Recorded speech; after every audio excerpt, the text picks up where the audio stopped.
Welcome to the Talking Tradesman podcast. This is a space where people talk honestly about their lives, the highs, the lows, the pressure, and their mental health.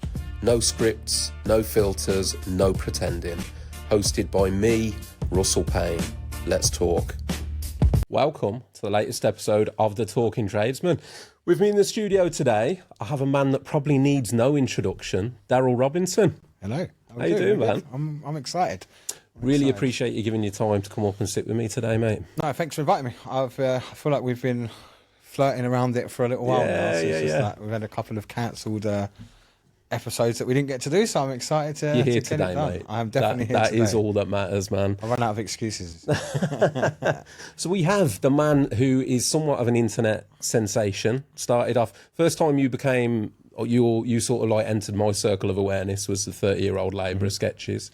But more recently, obviously, stand-up comedian, doing some big stand-up shows, fixed radio DJ, and even back on the tools recently. Back on the tools, doing everything again. Yeah, and yeah, the 30-year-old labourer was the one that did it. That's where everyone, like, that was the first one that went viral, which is nearly, it's 2 years next week, I think, that video first went. And yeah, since that video, like the way that life's gone now has just been mad. Like to think 2 years about the things that I've done, and a lot of it was so quick as well. It was like within 6 months, I was like doing stand-up comedy, and then within 8 months or 9 months of doing stand-up comedy, I was like doing big gigs. And it's kind of obviously through the social media that's where the opportunities are coming from. But I just think just say yes to everything now. Like, just like let's just. Isn't it crazy though, mate? Actually, it's a really good example of just how much life can change in such a short. It's not always quick and easy. Not saying it's been. It wasn't easy either. That's not always thing. Quick. No, yeah, but it's. But yeah, it's like I always say to everyone, like having a social media following, having any sort of following, you never know what it's gonna to bring to it. So it's like I think if you don't have that now, then you're in trouble. But it's obviously like it's a lot, isn't it? Like, and even doing things like this, like for you, like it's constant. Yeah. You're having to constantly film stuff and edit stuff and think of stuff and do stuff, but it's become a kind of part of my life now where I'm just like, right, content's one of them things. Do you know what, mate? When I looked at all the stuff you were doing earlier in the week, and I thought, actually, to an extent, you kind of remind me of me, like, of all the various like plates that are spinning, various businesses, various interests. I want to get into as well all the great work that you're doing with like your ambassadorship for men and their emotions, all the mental health side of things, your sober journey and your story, because obviously this podcast centres around mental health, and in particular mental health around the construction industry, which you've always been a part of. So you're the perfect guest, mate. Yeah, do you know, that's where it all started for me. That's why I always do so much around mental health and weight loss and sobriety and all of that stuff, because that for me is why I started social media. So I learned losing weight and giving up drink all came through following people on social media, listening to podcasts, listening to people's books, so all stuff that other people have put out into the world. I never joined like a weight loss class, or like I never did the 12-step thing for alcohol or nothing like that. It was all through things that I saw of other people putting out in the world. So I was just like, I want to do that. Like, I've learned all this stuff and I want to talk about it and share it with people. And it's just, that's what I've always, because that's what people say to me. I get a lot of messages now, like, all you ever do is talk about, like, I'm only here to see funny stuff. And I'm like, mate, I've always done that. Like, you're here now because of funny stuff, but I've always shared that. And I know every time I share something about sobriety or every time I share something about mental health, I get so many messages. I just think, like, why wouldn't I do that? Why am I creating a platform now? Mate, credit to you though, Daryl, to be fair, mate, because not everyone does that. No. But you have built the audience now, and now you're using your power for good. Yeah. You know what I mean? But it's true, because it is a lot of it's in construction, and as you know, construction is completely fucked. Everyone is just under so much pressure to do everything, and they're turning to drink and to drugs and putting on weight and just having stress and not wanting to be around people. And I'm doing that still now. Like, it's not like, oh, I've got a social media following and now my life's great. Like, I'm still going through this stuff. That's why I always like to talk about it. Whatever you see on my social media is just what I'm dealing with that day usually. So if I'm not feeling like today, I've put my Crocs on. I've had a hood up all day. I've been like this because I just woke up this morning and I was like, oh, I'm not feeling great today. I've got to go and do a podcast.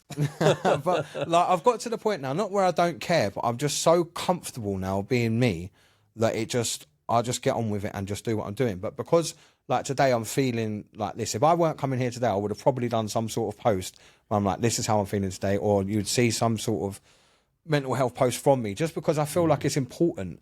Because the amount of people that message me still now, like, oh, I didn't know you were sober. Are you joking? I talk about it all the time. Like, but not everybody sees everything you're posting. So it's like... And not only that, mate, different people see different things at different times, and they're receptive to things at different times. So I'd often talk about this when it comes to giving advice around mental health. Sometimes, like, you can't fix people most of the time. You plant seeds, and that seed might take 2 weeks, 2 years to grow, and anywhere in between.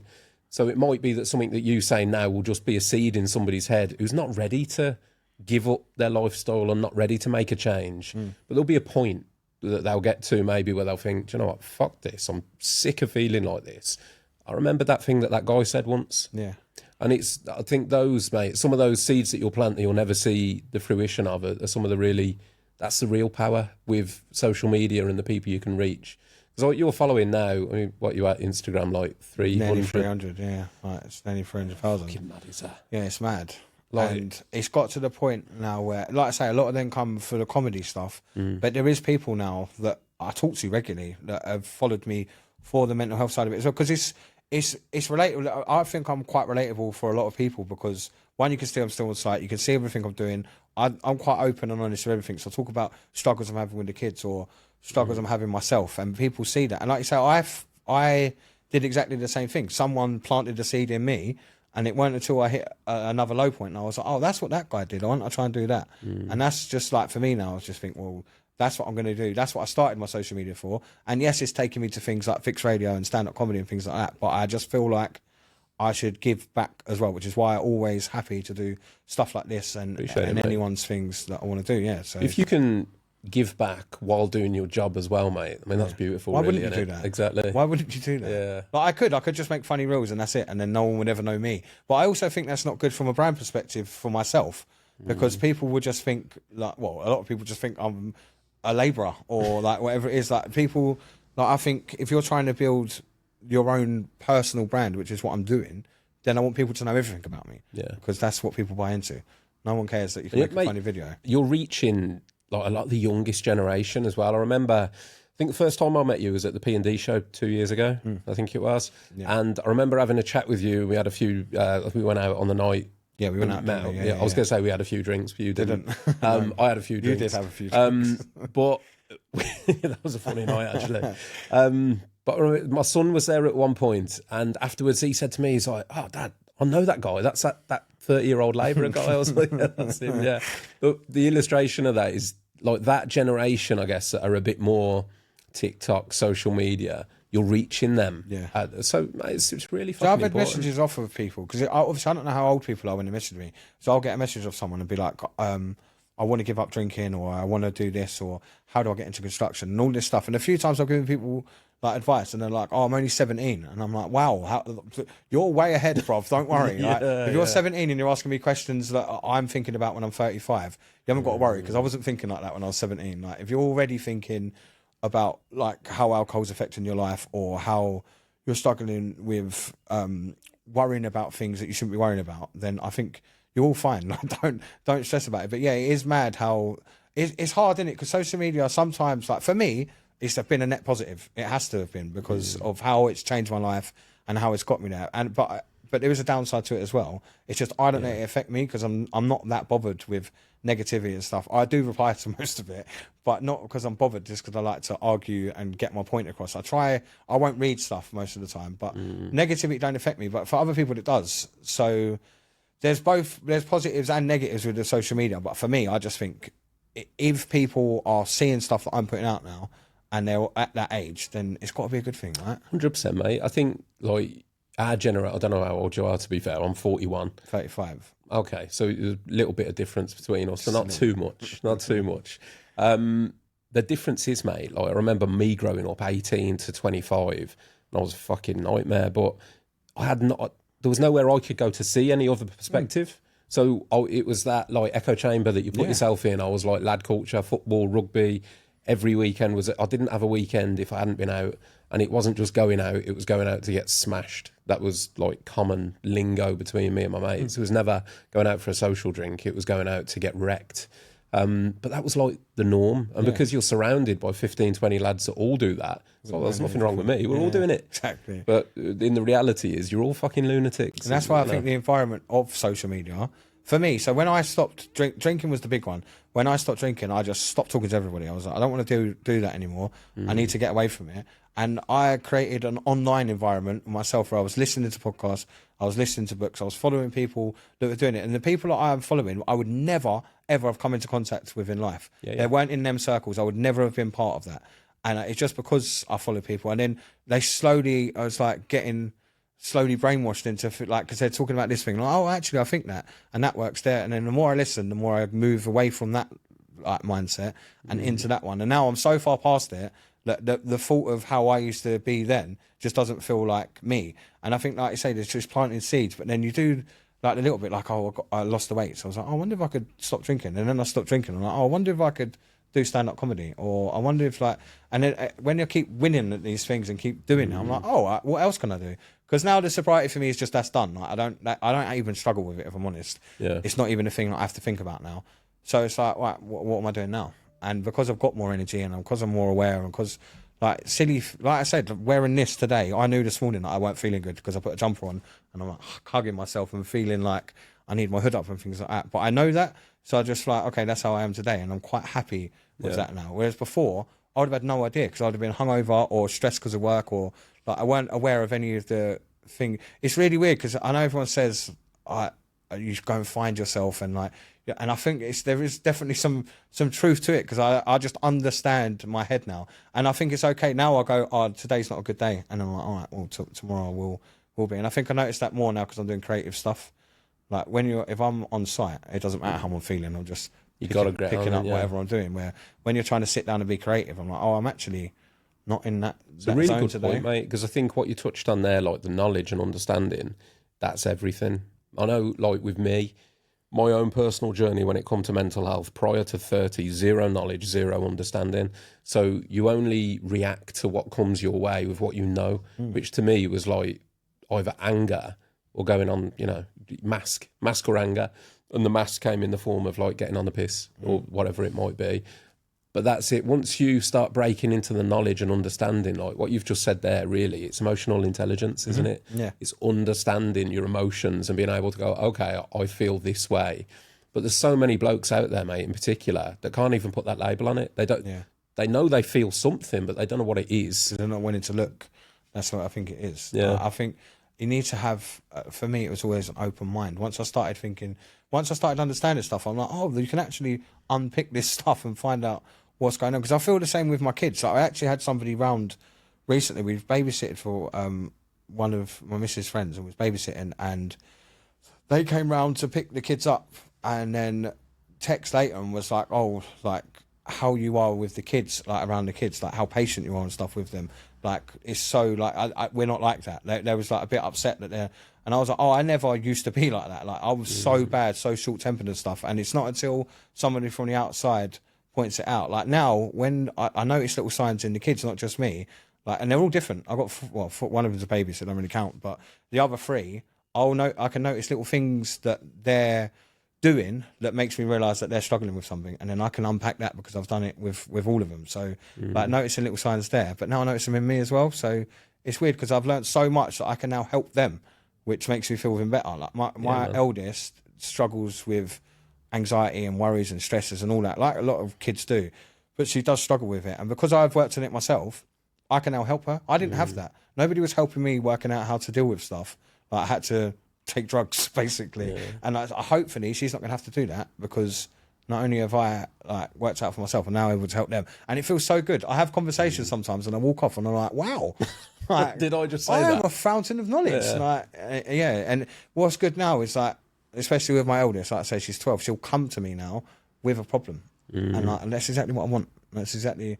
I can go to my dad now with a problem, or my mum now with a problem. I don't have. It's just not something that. Well, that's parenting goals. We did. Daryl, I echo the story a lot, because I've got my son works in the business now, but he'll be 19 soon, and same thing. Really, I've had so many different conversations with him I never had. Yeah. So that whole thing about like emotions and emotional intelligence, and you know, he's growing up and going through all the things that lads do, and it's like, what do you think you're feeling like this because of this? And the same thing, he'll come to me now and be like, yeah, I'm feeling a bit about this or about that. I won't go too much into detail because it's his life and his story. I wouldn't want to embarrass him at that age. But you know what I mean? He's very open with me on his struggles, I guess, in terms of things, which is nice because I never had that. Yeah. But it's a big thing, mate. I mean, what you're doing now as well is using all that experience to the masses. Let's stop there a moment to say a massive thank you to our headline sponsors, Zinza. Now, Zinza understands the commitment and dedication and long hours it takes to get a job done right. That's why they make the paints and primers that pros trust to do their best work. Plus, if you're looking for support, you can also sign up for pro membership and you'll have access to Zinza's specification team. They make it easy to pick the right products and will work closely with you on site to deliver a solution that meets the highest standards. It's all part of what makes Zinza the mark of a pro. A big thank you to Zinza for continuing to support the Talking Tradesman podcast and helping us spread mental health awareness throughout construction and beyond. Now let's get back to the episode. Yeah, it's hard. So I find one of the things that, so there's like around suicide, like young suicide and stuff like that, I do think there's a part of it is because they're seeing it everywhere.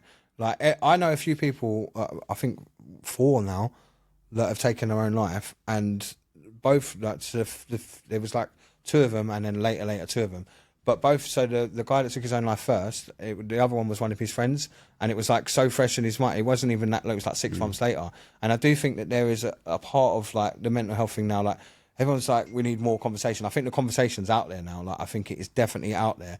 And sometimes I think it's a bad thing as well. Like, people are so, especially around suicide. Too much talking about it. Yeah, I just think there's a lot. Because people would say, oh, men need to open up. I don't think that's a problem now. I think we are opening up. And I think that is a thing. I think it's a more how people are dealing with it. Like, if someone, because it happened to me, when my friend took his life, I spoke to him the day, well, he was going through some problems. So with him, he was going through some stuff with his missus. And he'd been cheating on her as well. Like, they were both bad for each other. But I'd spoken to him, and he was like, I'm really not enjoying it. And I sort of said to him, grow up. Like, what are you talking about? You're horrible to her as well. She's horrible to you. And she's been cheating and stuff. And I basically, one of the last things I said to him was like, whatever, like, stop being an idiot. You'll be fine. We'll go out for a beer. I think I was on tag as well at the time. I think I weren't allowed to leave the house after 7. And I was like, it's fine. I'll talk to you tomorrow and blah, blah, blah. And then the next day, it wasn't even the next day. I found out later that night, I think, that someone else phoned me and told me what happened. And he'd actually ended his life. And since that day, I was like, wow, I never thought that would happen.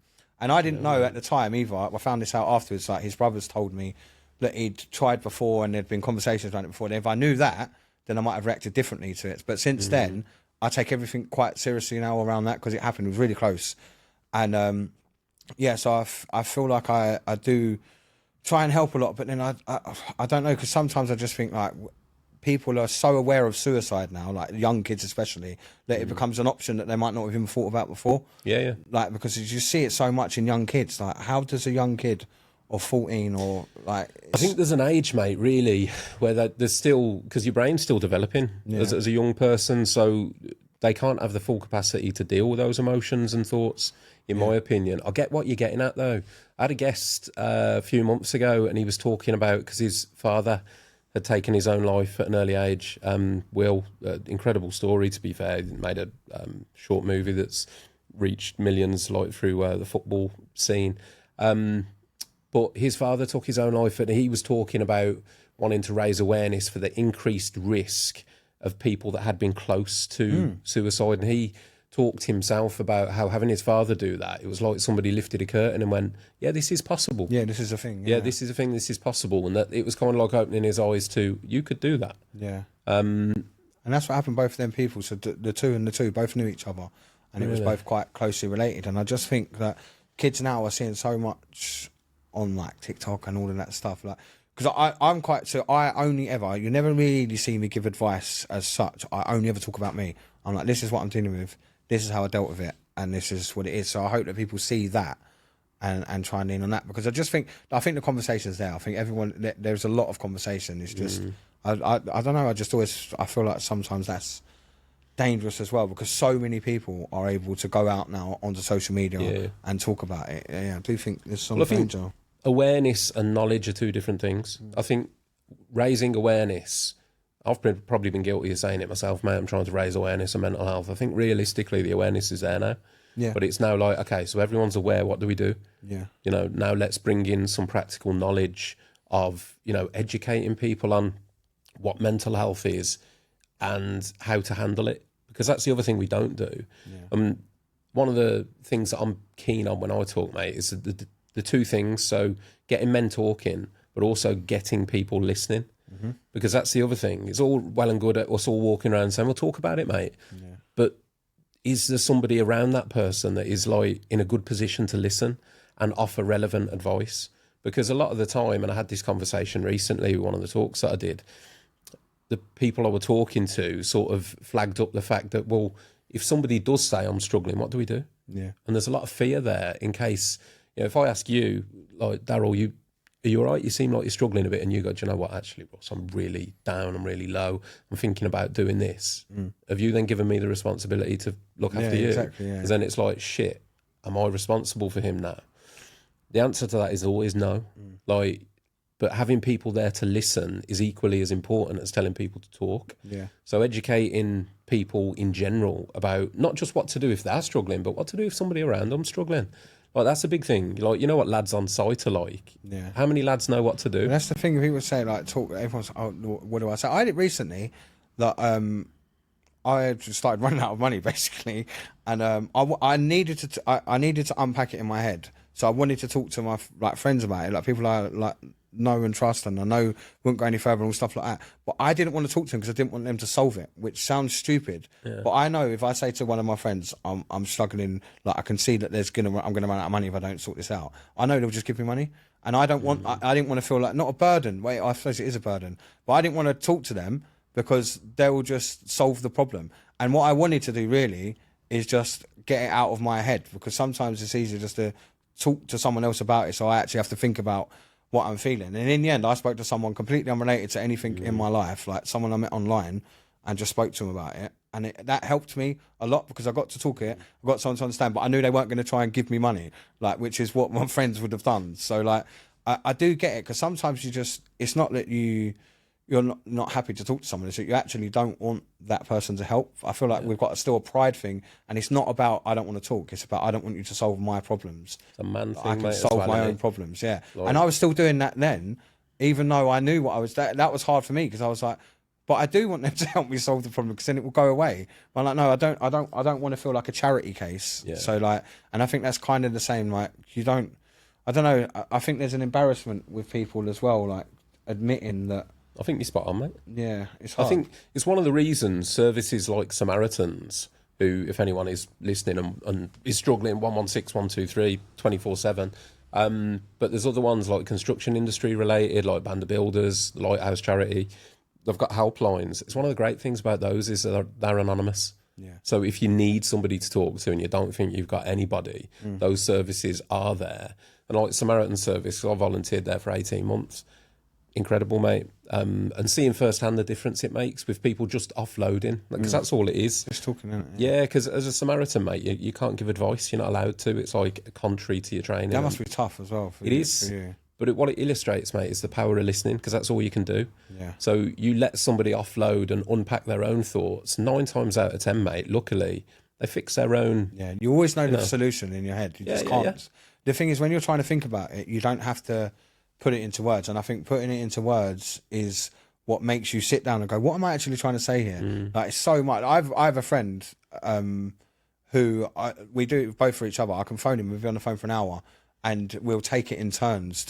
I'll be like, I need to chat about something, and he'll just sit there and just listen, and then I'll do the same back. Like, it's just because you're like you say, you are solving your own problem. And that's the thing with mates as well, that they do it anonymous as well, and so you can post in the Facebook group anonymously, and you'll just get so much advice from all different people, which I think is good. So obviously Samaritans, you're listening and stuff like that, with the mates charity group, because there's so many people in there, you're getting loads of different perspectives, and like I'll read through them. I try not to go too much into it because it's hard, and you don't want to give advice, and I feel like I'm full of advice, so it's more like understanding. But the amount of different opinions that you get on there, I think it's very healthy, because one of them things will probably relate to the person that's asking, and they know it's anonymous. So I think that's a massive thing, because I don't think I would post on a public Facebook group like that if it weren't anonymous, because you kind of don't want, like, at the time you might want to help, but I don't think you want people to know forever.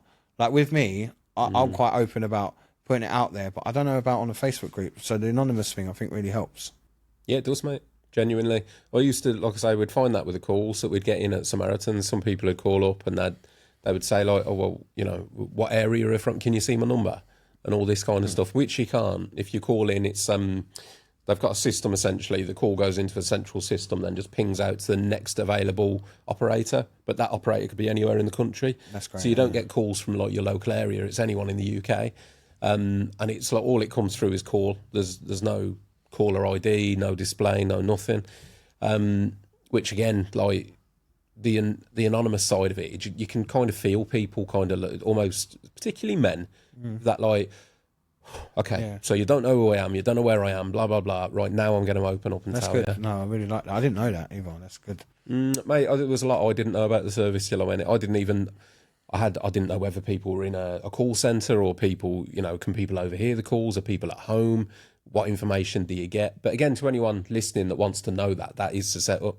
So the Samaritans have branches all across the country. A bit of controversy recently because they were talking about closing a load of them, but they currently have a load of branches, and they'll generally have 2 or 3 people working a shift, and it's just the minute you hang up your phone, you've ended a call, you go back onto, like, the list, as it were, of available, and then when calls come in, they just connect it to the next available operator wherever in the country that might be.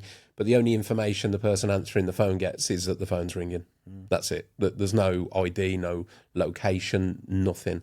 So unless the caller actually discloses that and says where they are and if they need assistance, then there's no way of knowing. That's really, I didn't know that. Like, that's mad, because I've done a lot of work on myself and through a lot of resources and stuff, and I never knew that. So yeah, that's really interesting. That would have actually helped me on that day, because I basically did that, right? But just people know who I was, but I used somebody that isn't connected to my life, that wasn't going to talk to people, even though I know my friends wouldn't. But yeah, no, it's a great really service, mate. And the other thing worth knowing with Samaritans, I sound like I'm like selling them, I ain't actually spoken about it for quite a while. But the other good thing about them is that it's not just for people that are about to take their own life. What they say is the service is there for people in crisis. That crisis can be anything. You know, one of the most it was probably one of the saddest calls I took, to be honest. You're not meant to talk about the details of it, which obviously I'm not going to disclose anybody's information. But the long and short of it, had an old elderly lady who had rung up, and she just wanted somebody to talk to because she was on her own, and she'd had to have her dog put down that day. You know, and she rung up. She was like, I don't know if I should be calling here, but I've got nobody else to call. But, you know, I'm not going to do anything. I need somebody to talk to. I was like, 100%. And it is there for that. So, like, anyone going through any level of crisis, that service is there. It's not just for people that are literally, you know, about to take their own life or considering taking their own life. Oh, that's good. I like it. So I still struggle. Do you know what I find as well? I think everyone does. I struggle with. I have to pick what I'm going to struggle with. Like at the minute, I'm back out on site, not full time, but back out on site quite a bit more than I have been in the last 6 months, because I've had so many opportunities to do other stuff. I've been doing that, but it's like I've solved. So, like, I've given up a lot of stuff. The thing I'm addicted to at the minute is my phone, and I cannot break it. Like, I'm trying to not be addicted to my phone, but everything's on there. I run all the businesses through emails and WhatsApp, and then I've got Instagram and TikTok and YouTube and all that. So I'm constantly on my phone. So I have to try and take time away from it. But being out on site has done that, because then I'm like, right, now I'm on site. Now I have to do what I'm doing this day. So it's taken that away. But then the social media started slipping off. And then because I ain't been going to the gym because I'm out on site, now my weight's picking up again. I'm like, I don't know if I can do that many things at once. I think I have to zone in. Like, right, I'm doing this now because I need to go out on site, I need to get some money in, because then that's going to solve that problem. And then when I've done that, I can go back to the gym. Like, it's impossible to do all of that. So I think having the triggers now where I start to know, like, I can literally go to myself, right, have you been for a walk? Have you listened to a podcast? Have you been eating healthy? And never have. Every time I start feeling like this, it's always a no. Lacking in. Yeah. I think it was first time I heard that kind of conversation was, do you know James Smith? Yeah, I think that's the what online I first PT. heard it as well, yeah. And he talked about the triangle, and it was like work, balance, work, relationships, and family, I think, was the 3 points to the triangle. And what he was saying is basically it's impossible to give your full attention to any of them. If you give all your attention to work, you're lacking in relationships or family, and vice versa. But his point was, but it's okay as long as you don't spend all your time in one, so that others. There's another analogy I heard. I think it was Danny Madden, actually, one of your fellow DJs, that come out with this one. He was talking about. Have you heard the rubber and glass ball analogy? I don't think so. No. So he framed it, and Danny, if you listen and I'm butchering this, mate, I apologise, but it did stick in my head. And he was talking about life, essentially, or the things in your life are either rubber or glass balls. You can drop the rubber ones because they'll bounce back, but you can't drop the glass ones. So the glass ones might be your relationship with your wife, your time with your kids, but your rubber balls might be a quote that you went to do on Monday that you said to the customer you'll get it to on Tuesday, but do you know what, actually it's probably okay to send it Wednesday. So it was a case of working out, and he was saying that that's, you know, one of the things you got to do in life is work out which ones are your rubber balls and which ones are your glass balls, because when you drop the glass one, it's going to smash. And even if you pick the pieces up and put them back together, it's still going to have the scars on. But the rubber balls are going to bounce back. So it's like prioritising. Yeah. And what you're touching on, mate, I think is, it's kind of almost like the modern life battle, isn't it? We've all got so much shit going on. It is so hard, and because I'm so aware of it now, like, I did for like 6 months, I did 90% of the school runs in the morning because I had the time to do it. And I was starting to like one of my kids I'm with for like 40 minutes in the morning. So I'm starting to really get to know her and things like that. And then recently, for the last sort of 4 weeks, I haven't been able to do it much. I actually did it today, to be fair, but I haven't been able to do it as much. And like a few times, like she's mentioned it, been like, oh, I miss you. And like, so it's hard because then I'm like, but I need to go and do this stuff because I've got things to do.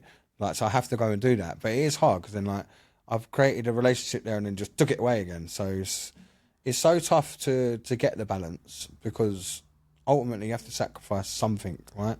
Yeah, man. And mine for me is always my health. Like, it's always sleep. And because like now I'm back to doing, like you say, invoices and stuff like that in the evenings. And like, also I've got things like I'm writing like stand up, or I'm writing content, or like radio prep and stuff like that. It's all stuff that takes time, and I had it all in the daytime. But then when I took my daytime away and I've gone back on site, that's why I had to give up site. I never fully gave up site anyway, but that's why I had to like take myself out of I'm going to work every day.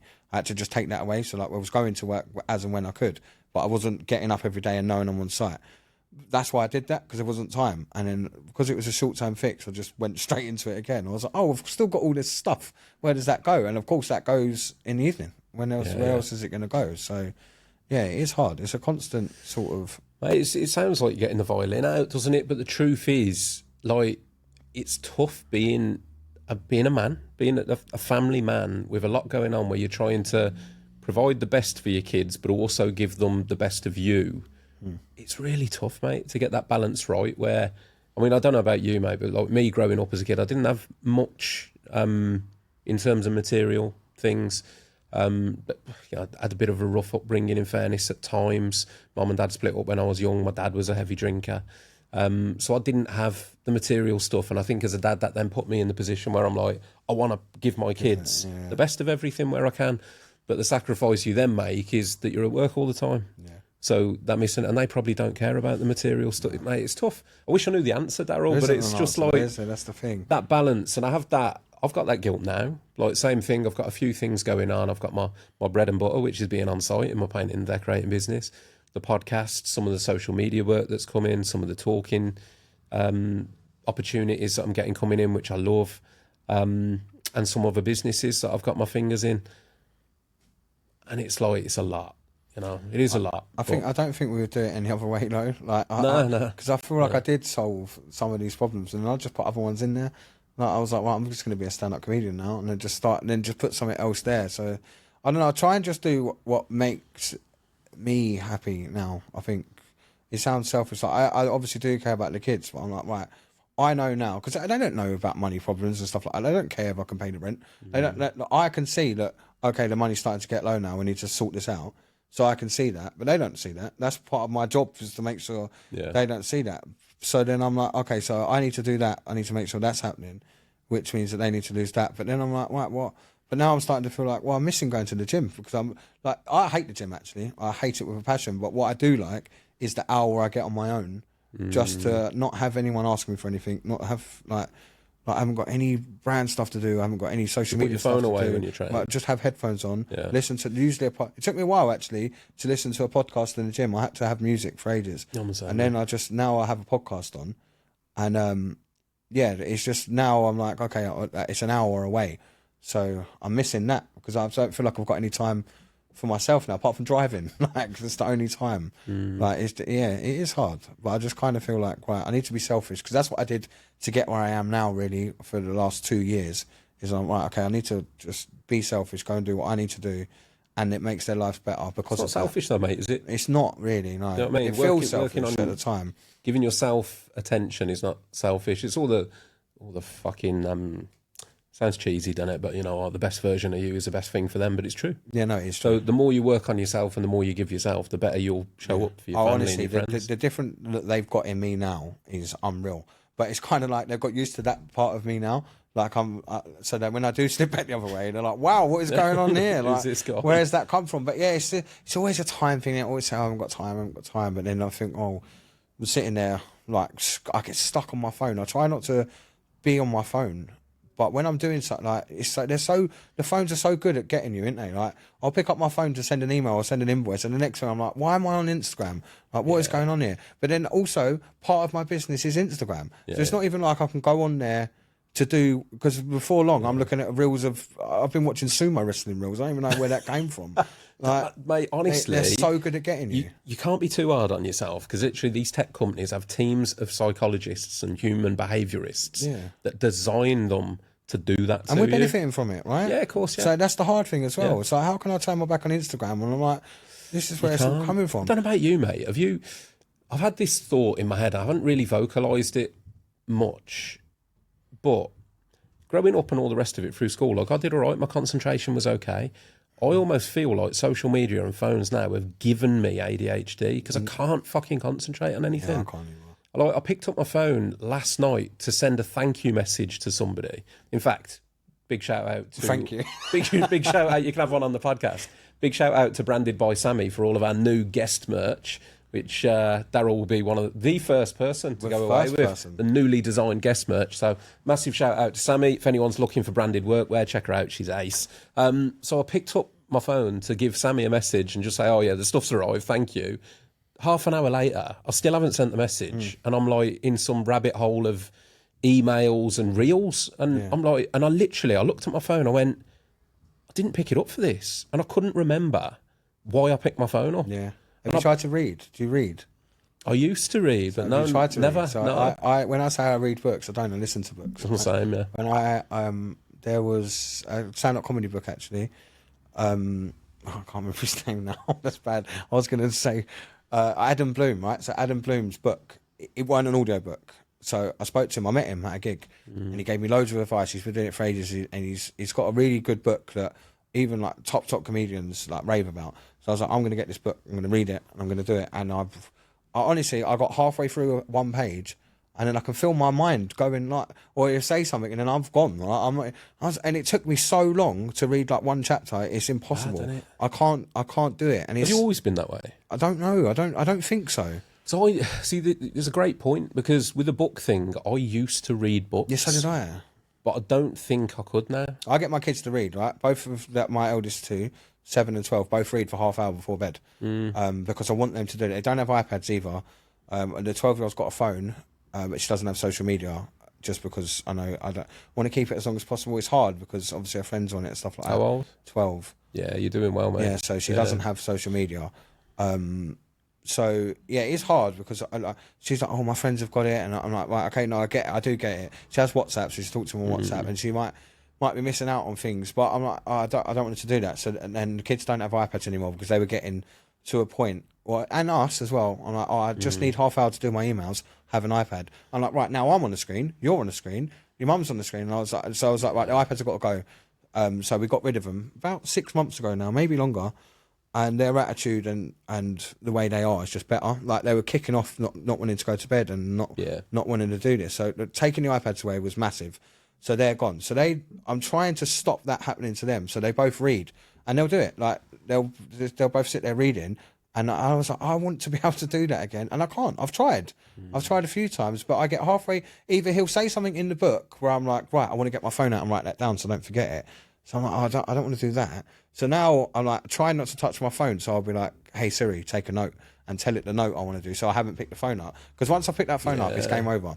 It really is. But honestly, like, the addiction to social media or to phones in general, I don't know how to stop it. So I've been on site. This is awful. I don't want to say it. But with my screen time on a normal day is like 14, 15 hours on my phone.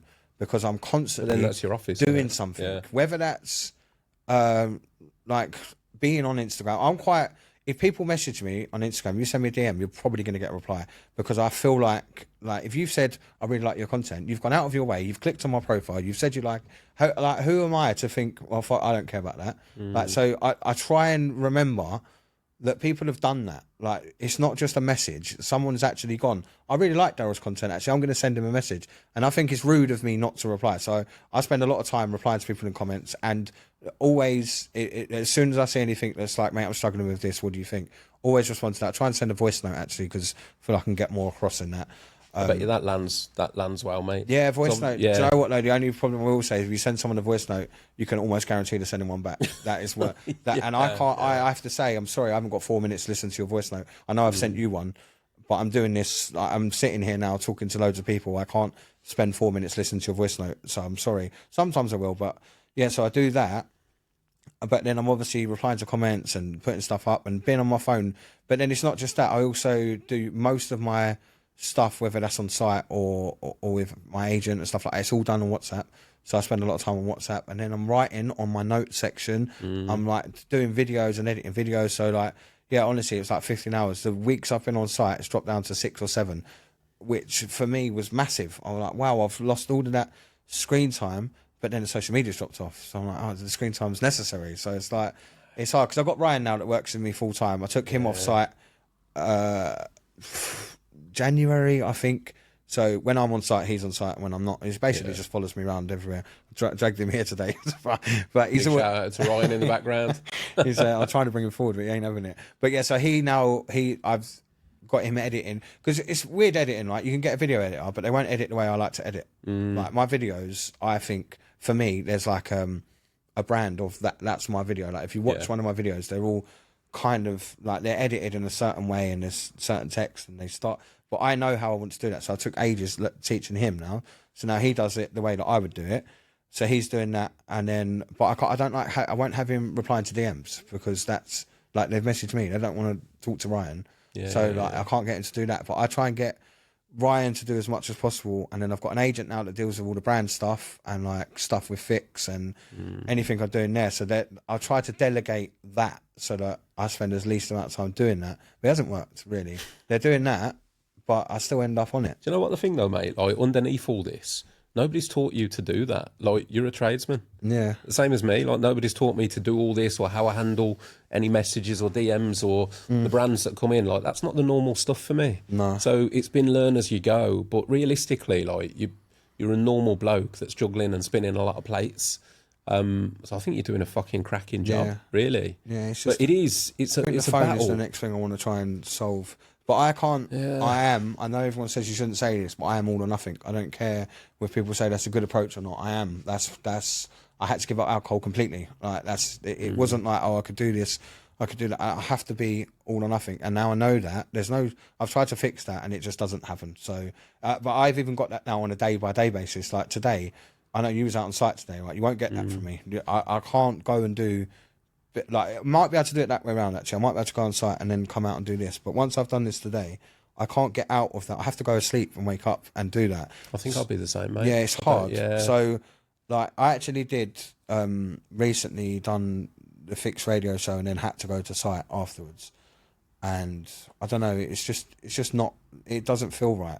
But so with my phone, I've started just not having it. If I haven't got it in my pocket, do you know how often as well? I don't know if you've ever done this. How often you will try and check your phone if you haven't got it with you? Like every single 2 seconds, I'm like, oh, I've just had an idea. Why don't I look at that? Or why don't I chat GPT that? Or I just need to take a photo of this. So like, do you know what I do now? Because I could just go and get it. What I actually do is give it to my missus.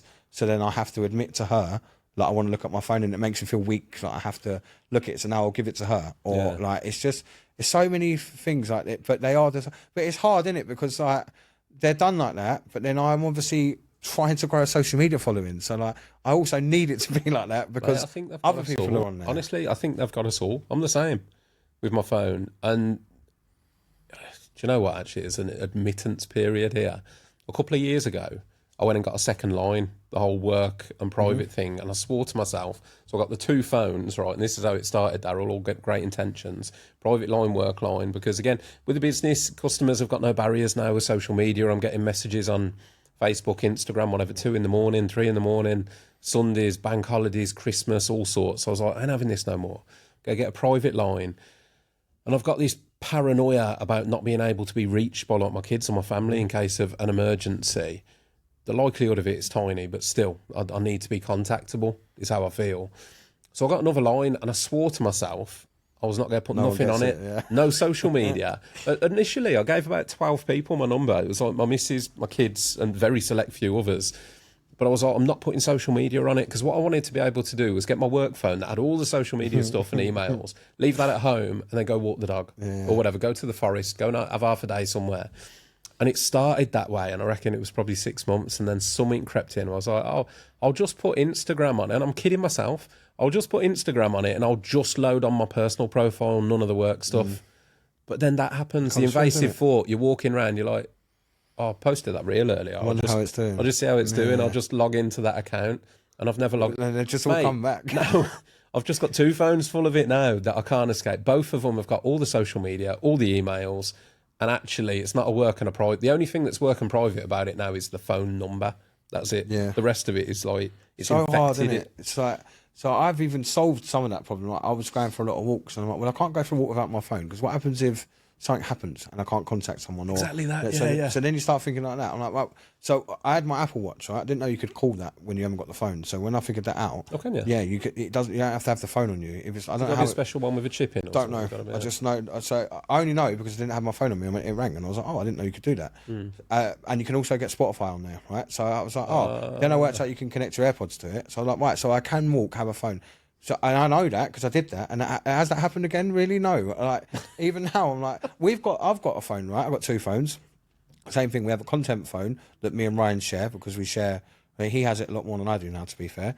But we did the same thing. So I was like, oh, so on my phone then I don't need any of that stuff because it's all on there. That didn't happen. It didn't happen at all. Right? Yeah. It's just straight on there. But they get you on everything, because it's even like Spotify, like I'm then or YouTube. I'm like, oh, just there's so many things, but I can't work out whether that's a positive or not. Like whether if I'm on my phone and I'm doing notes and I'm writing in my notes, is that positive or not? Because I'm writing down something. I might be writing a script for something. Yeah, I mean, it's no different to putting it on paper, really. I think they're too good at it, aren't they? As with anything, yeah, exactly, they are. As with anything, I think if it's detrimental to other areas of your life, you got to look at it. So if it's stopping you or impairing your quality of life because, you know, maybe actually you'd have took that spare hour and gone to the gym, but instead you're scrolling, then it is bad for you. Yeah. Like, but it's whether you... And mate, listen, I'm no fucking... How many notepads have you got? I've got so many notepads that I buy. I buy a notepad, I'll write in front of it, and then it goes in the van or in the cupboard. But a notepad's no good to me because I don't have anything. So I can write it down on a notepad, which is great. Now, if I wanted to show you, I haven't got a notepad. Notepad's wherever I last was when I wrote it down. So like the phone is very important for that. It's hard. Like, I did a holiday, right? I'm good at this on holiday. Just don't have my phone. I don't take it. Like, I haven't got it. On holiday, I'm fine. But because I'm with my missus, and she'll have her phone because she hasn't got the same. She's still bad on it, but she hasn't got the same thing for me. Like if we're somewhere out of the park, she won't look at her phone. She's quite happy just to not do it. I won't do that. If I've got my phone on me in the park, I put it in the buggy because otherwise I'll be checking it. Yeah. But on holiday, she's got her phone, so if anyone needs to reach us, they can. So like, I'm okay with that. But yeah, it's just, I think that's the next thing I want to solve here's my phone. But how do I solve that when my business is I on would the say I'll phone? check in on you, mate, but if you ain't got your phone, how am I doing that? It's just, how do you solve it? What's the thing? If I don't have the Fucking- phone on yeah. me, like, have you seen the thing, Brick it's called? Have you seen it? So it's like... Is that like the old school phones? No, Is that what you mean? this is like a thing. So I haven't actually looked into it properly, but I think it's a blocker, right? So you can't go on social media, you can't go on whatever it is, and the only way for you to access it is you have to put your phone down on this thing, and you can put it anywhere. So like for me, I was looking at getting one. I haven't really researched it enough, but they were talking about it on the podcast. But if I put the thing really far away, like upstairs, then I have to physically go, do I want to look at Instagram? Yes, I do. Go upstairs, put it on the thing, and then you can set a timer. So that you get, if you put it on that thing, you get half hour or whatever it is. But then it's just a thing where you actually have to say to yourself, do I want to go on Instagram right now? And if it's for work, then you can say, yeah, okay.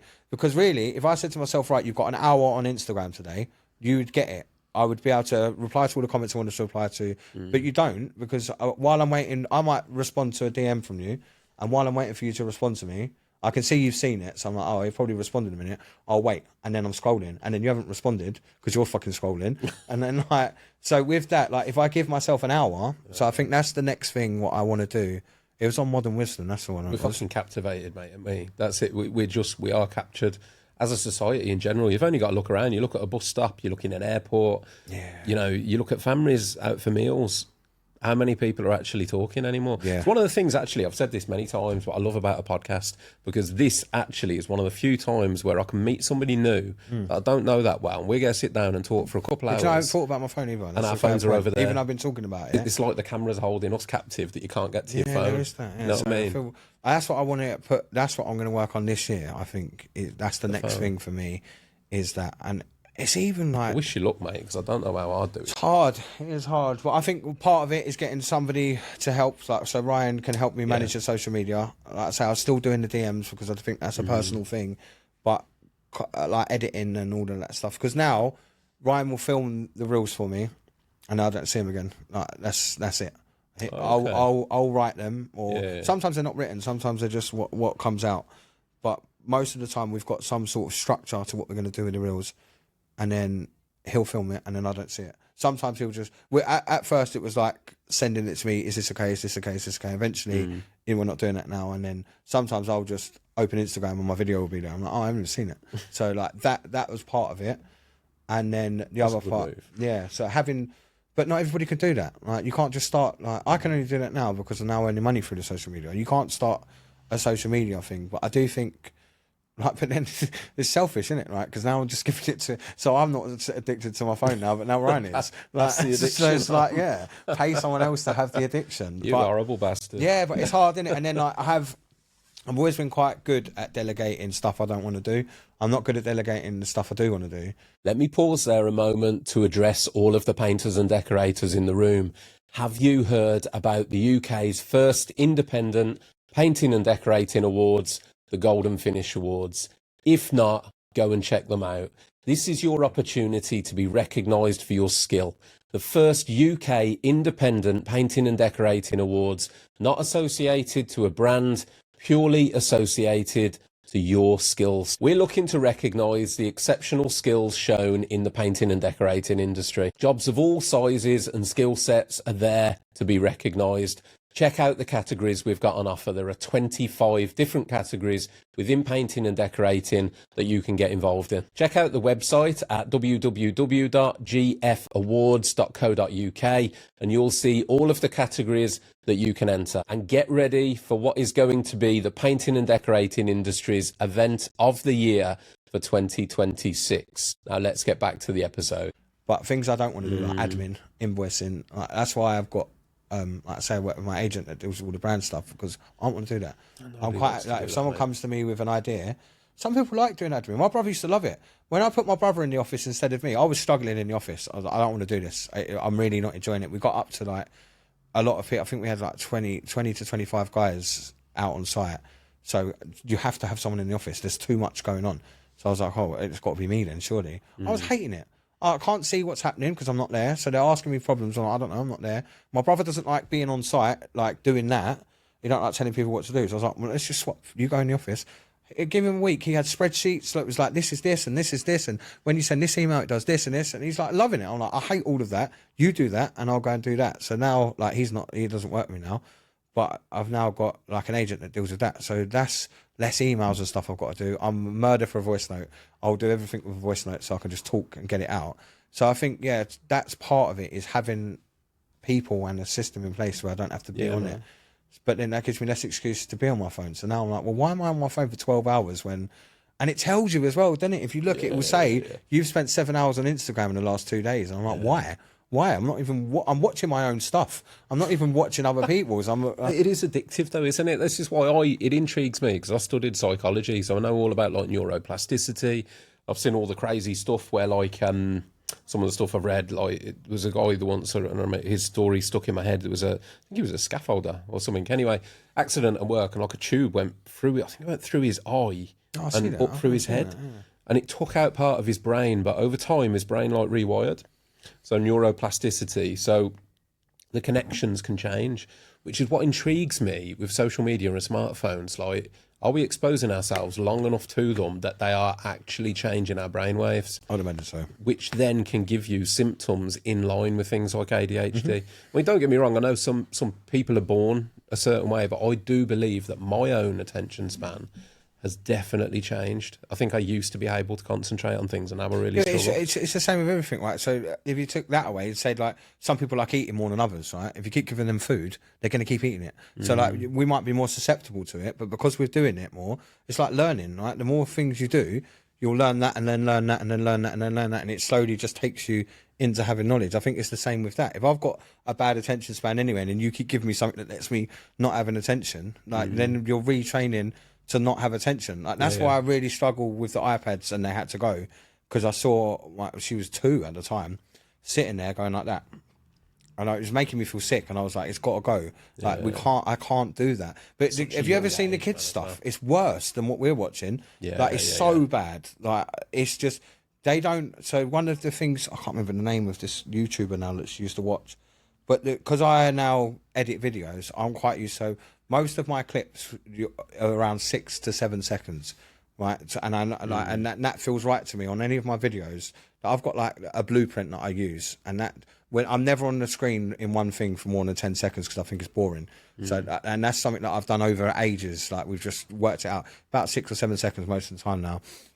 And because I do that, and because I've edited, I now pay attention to that. When you're watching these kids things, they're on the screen for like a second, 1 or 2 seconds, then something else is happening, something else is happening, something else is happening. So all these colours down. I'm like, wow. Have you seen those reels though, Daryl, as well, where they will have somebody talking, but it will be split screen, and then underneath it'll have like computer games or anything, just like an antelope running or something, and then you watch it, because they know that you're not going to hold attention on that. They want to deliver the verbal. But they need mad, to, isn't it? Yeah, it's crazy, mate. And I know because I do these things to trick people into watching the videos for longer.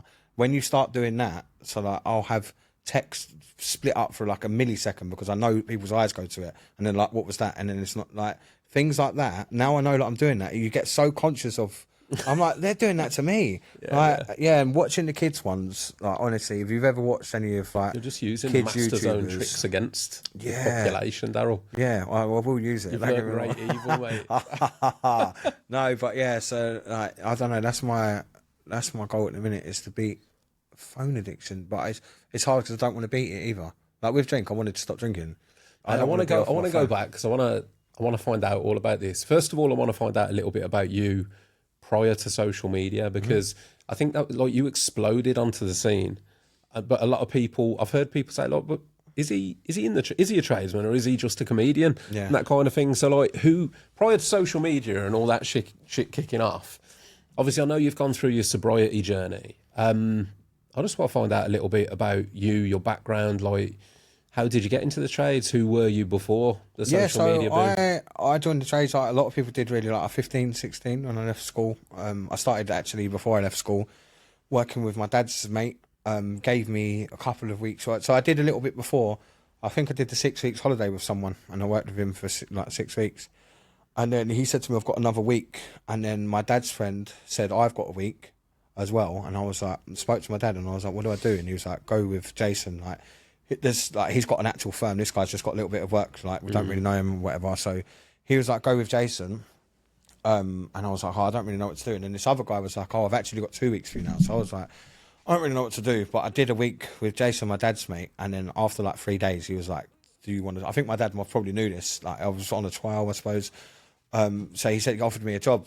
They used to do underpinning and like flood damage and fire restoration and stuff like that. So we would basically... The house would be falling down or there'd been like a fire... Most of the fires, if you ever do any firework, it's mainly flood work anyway, because the fire does a little bit of damage and the rest of it's just water where they put it out. So it fucks the whole house. Like, so what I learned, because I was a labourer when I started, I was there. He used to have me there from the very first day till the very end, and then different trades would be coming in and out, and I would just be on site helping whoever was there. So I pretty much picked up almost everything that you would do, other than electrics and plumbing. But even then, like little bits that you sort of, if you work for an electrician for a couple of weeks, you start learning how things work. So not like I do the electrics, but I know how it works. So yeah, I just did that for ages. I worked my way, so I was underpinning a lot and sort of running jobs by the time I was like 18, 19, I think, and was doing that for a bit, for a good few years working for him. And was like I said, I was running jobs on sites where people are in their 30s and 40s, and I'm running it, and I was like looking around, and even my dad was there at that time. He got quite big, the guy that I was working for. I think he got like 40 blokes at one stage, and I was sort of got to like 22, I think, and I was just looking around, and they're all like folding over and like unhappy and they're just stressed all the time. And I was looking, I thought, I don't want to go there. Like, do I really want? I always felt like I'm ahead already. I'm already running this job already, so where am I going to go now? There's nowhere to go in the company because I'm running the jobs there and they've got other people running jobs elsewhere, but above that is just the boss. So like, I'm not going anywhere there. So I was like, I don't actually want to do this. I don't want to end up being like, so I remember saying to my dad, I don't want to end up like you, what you're doing now. I don't want to be 45 and stuck in a job that I don't like. What trade was your dad in? Decorating, my dad. Well, my dad did underpinning. Yeah. And then he couldn't do it anymore because he got old and you can't, it's a young man's game, underpinning. Like, you can't do that for long with vibrating tools, and like the health and safety is not there.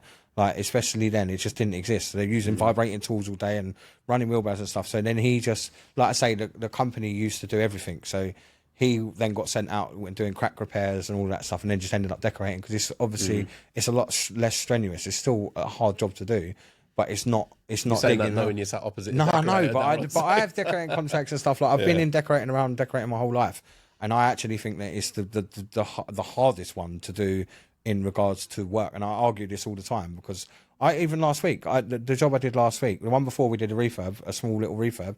Last week was just doing the decorating for my mate, and everything was fucked. I'm like, well, I'm putting doors on and shelves in and like taking floorboards up. I'm like, why is none of this done? But you have to do it because he's like, why haven't you glossed the skirt? I'm like, you fucking put it on yet? Like, how am I supposed to gloss it? It's in the front room. Yeah. So he was doing that. And then, like I say, I was already thinking like this, and I found out I was having a kid when I was 23. And at your first? Yeah. And I just remember thinking, I am not going to have a kid, and if I don't leave now, then when am I going to leave? So she was like due in like 6 months, and I was like, I'm leaving. I left my job. I had nothing at all. Funnily enough, the first job I did, I've spoken about it a few times. The first job I did was a decorating job because I didn't have anything. I literally left. I had an argument with him as well. And I left. I didn't have nothing. I didn't have a vehicle or anything because I had a company van, and all the tools were his because I'd never needed to buy any tools because it weren't like drills and levels. It was guns and like shovels and wheelbarrow. Like, I didn't have any of that. Didn't need any of that. So when I left, I had nothing. And obviously, I got offered this decorating job, one job, and I thought, I can do this job. Then buy myself a decorating setup, and that's how I started. And I had my brother with me, and we was doing decorating jobs for a bit. And then someone offered me a kitchen job. So I said to my brother had done 2 or 3 years in college doing chippy work. And I said to him, do you think you could fit a kitchen? He went, I think so. And obviously I knew how, I weren't that good. That's probably the last thing I could do is chippy work because it's quite intricate and I'm not really an intricate person. But I knew how it worked and how to do all the waste and all stuff like that. So I was like, let's just do it. And so we did that. And then from there we got another kitchen, and then we started doing refurbs and just basically built that up. But I also ended up getting contracts. I had a decorating contract that I only recently give up, and I also worked for another main contractor doing, I think that was just decorating and then like some crack repairs again, and like mould stuff. Like, so a lot of decorating really, but other little bits and pieces along the way. But I took 2 contracts on and got to a point where I had a lot of guys working for me, and then the second contract that I took on would not pay me at all. And that's the worst my mental health has ever been. Really? When I had 1 week, I had 15 grand in wages to pay, and I was due a 40 grand invoice, and they didn't pay it. And they promised me, it was a week late already, and I was like, well, I need it because I've got to pay 15 grand next week to all of the boys, and a lot of them live week for week. They're not waiting for money. Yeah. And they didn't pay it. They literally just didn't. They used to pay at 5 o'clock on a Friday, and it didn't come. I spoke to them at 4:30 and was like, that money needs to be here today. I've already got boys ringing me up as well, by the way, 4:30 on a Friday. Like, why haven't you paid me yet? I don't want to be like, oh, like, because I got it. Yeah, I'm like, oh, it goes in at 5. Like, it'll be there. Blah blah blah. Didn't come, so I was like, right, well, now I'm fucked. And I actually rang my old boss. Get on well with him now. I started work along there somewhere. I'd obviously made up with him. We started working with him and subbing jobs and stuff. But I rang him, never asked him for anything before really, and I was like, I need to borrow some money, mate. And he was like, how much? I told him how much, and he was like, fucking hell, like. Bear in mind, I've never asked him for anything before. Straight into 15, but he did say, I know you wouldn't be asking me for this, but I'm not. It's not a charity, mate. I want this money back, and you need it back like as soon as possible. So I got it off of him on the Saturday morning, to be fair. He didn't even give it to me on the Friday. He said, you need to sleep on it because I want this money. So he said, if you have to give everything up that you're doing and come back and work for me, then that's what you'll have to do. So I was like, okay, let's do that. Bear in mind, I had other stuff going on. I didn't want to have to give up what I was doing, but he was like, I need it back straight away. So he was like, we'll talk about it in the morning. So I had to tell everybody that night, I haven't got the money. And I don't think I slept or anything. It's awful letting people down, isn't it? Rough, yeah. And then, I had obviously paid everyone the money, and then when I didn't even listen to the company, they was like, yeah, it's fine, we'll sort it. I was like, I ain't doing none of that. I just went there Monday morning, and I was like, you're going to have to pay me this money. I can't do it. They're asking me as well, why isn't anyone on site today? Like, you joking? I'm paying any of them. Like, they're all fuming. None of them want to work now because they're all saying, like, are you going to be able to pay me again? Rightly so. Yeah. Like, if someone hadn't paid you, you'd be thinking. So that's what I was thinking. Yeah. So I went there, didn't even get all of it, by the way. I got like 7.5, I think, out of them, and then they said to pay the rest later. But yeah, so I did that. Did you get paid in the end? Yeah, I got paid in the end. Do you know how long it took, though, mate? Honestly, it was drips. It never came like it was supposed to come. Do you know what, mate? It's a good point to make, Daryl, because it fucking does my head in. But some of the bigger companies that you deal with, I mean, they'll just throw words like cash flow. Yeah. Oh, it's our cash flow. Yeah. But they don't realise when you get down to the boots on the ground, like you just said, and I've had it. So the biggest I ever got, mate, was 7, which was like a big, small decorating company, really, 7 lads. But out of the 7, I reckon 5 were week to week. Yeah. And not only were they week to week, half the time they'd come to me on the Wednesday. Yeah. And be like, yeah, I know I'm getting paid Friday, Russ, but can I have Monday, Tuesday's money now? And I don't know. I think maybe there's certain customers or certain companies that don't really realise people live that way. They don't care. I think they don't care. But it's like when you try to explain that to them, like, what? When I spoke to the director, right? Because I was like, that's who I'd met. That's who offered me the contract. So I was like, I ain't talking to no one else. Let me talk to him. Because he always said, if you've got a problem, come to me. So I was like, no. And that's what he said, look, finance ain't here. So on Monday, he was like, they're not back till Tuesday. And I was like, bollocks, I'm just going to go there. Because you can't lie to me in person. Like, I can literally see. There's 4 people in finance. Don't tell me they're not here. Yeah. I went and done that. But they the way they do it is they're like, I'm going to give you all this work. Look how much work you're going to do. They offered me a £2 million contract, right? Now, when I say I got to 25 people, that happened. I was always around the same as you, like 7 to 10, sort of around there for years. I was quite happy there. Everyone's family as well. Like, my core group were all like brothers, uncles, good friends, my cousins. Like, it's worse when you can't pay them, so when I couldn't. But then, to be fair to them, when it happened, they was all like, look, it's fine, don't stress, because they could see I was getting money. But I'd employed people that I didn't know. Like, I literally put ads out to employ people to do this work. So I didn't know them, which is worse. I thought it wouldn't be worse, but it is worse, because then I'm like, they don't even know me either. So when I'm trying to tell them stuff, like, I was arguing with some of, not arguing, but they're like, you're lying. I'm like, mate, I'm telling you, I'm not lying. I promise you, I haven't. Like, he's like, oh, you're just a big contractor. And I was like, no, listen, I'm not a big contractor. Like, this is what's happened. So yeah, after that meeting, I went back to their offices, and they was like, because I said, I'm not doing any more work for you, and they said, what would we have to do because they were paying every month, right, every 30 days. So what would we have to do? I said, I need it every 2 weeks. So it can't get to that point again. It won't get that big. And I was like, that's fine, we'll do that. So I did it 2 times in a row. Still haven't paid me the money they owed, by the way, but the new invoices were getting paid on the agreed thing, right? So the old invoice, they were trying to say there was snagging work to do. There was just a load of bollocks, basically. But they started doing that. So for like 6 payments, it's all fine. Then they called me into the office and they was like, right, we've got the new contracts coming in now. We want you to take, can you do this? Can you do that? And I was like, yeah. And they said, you'll need like 50 guys. So I was like, probably not going to do that. Like, what if you leave me in the lurch like before?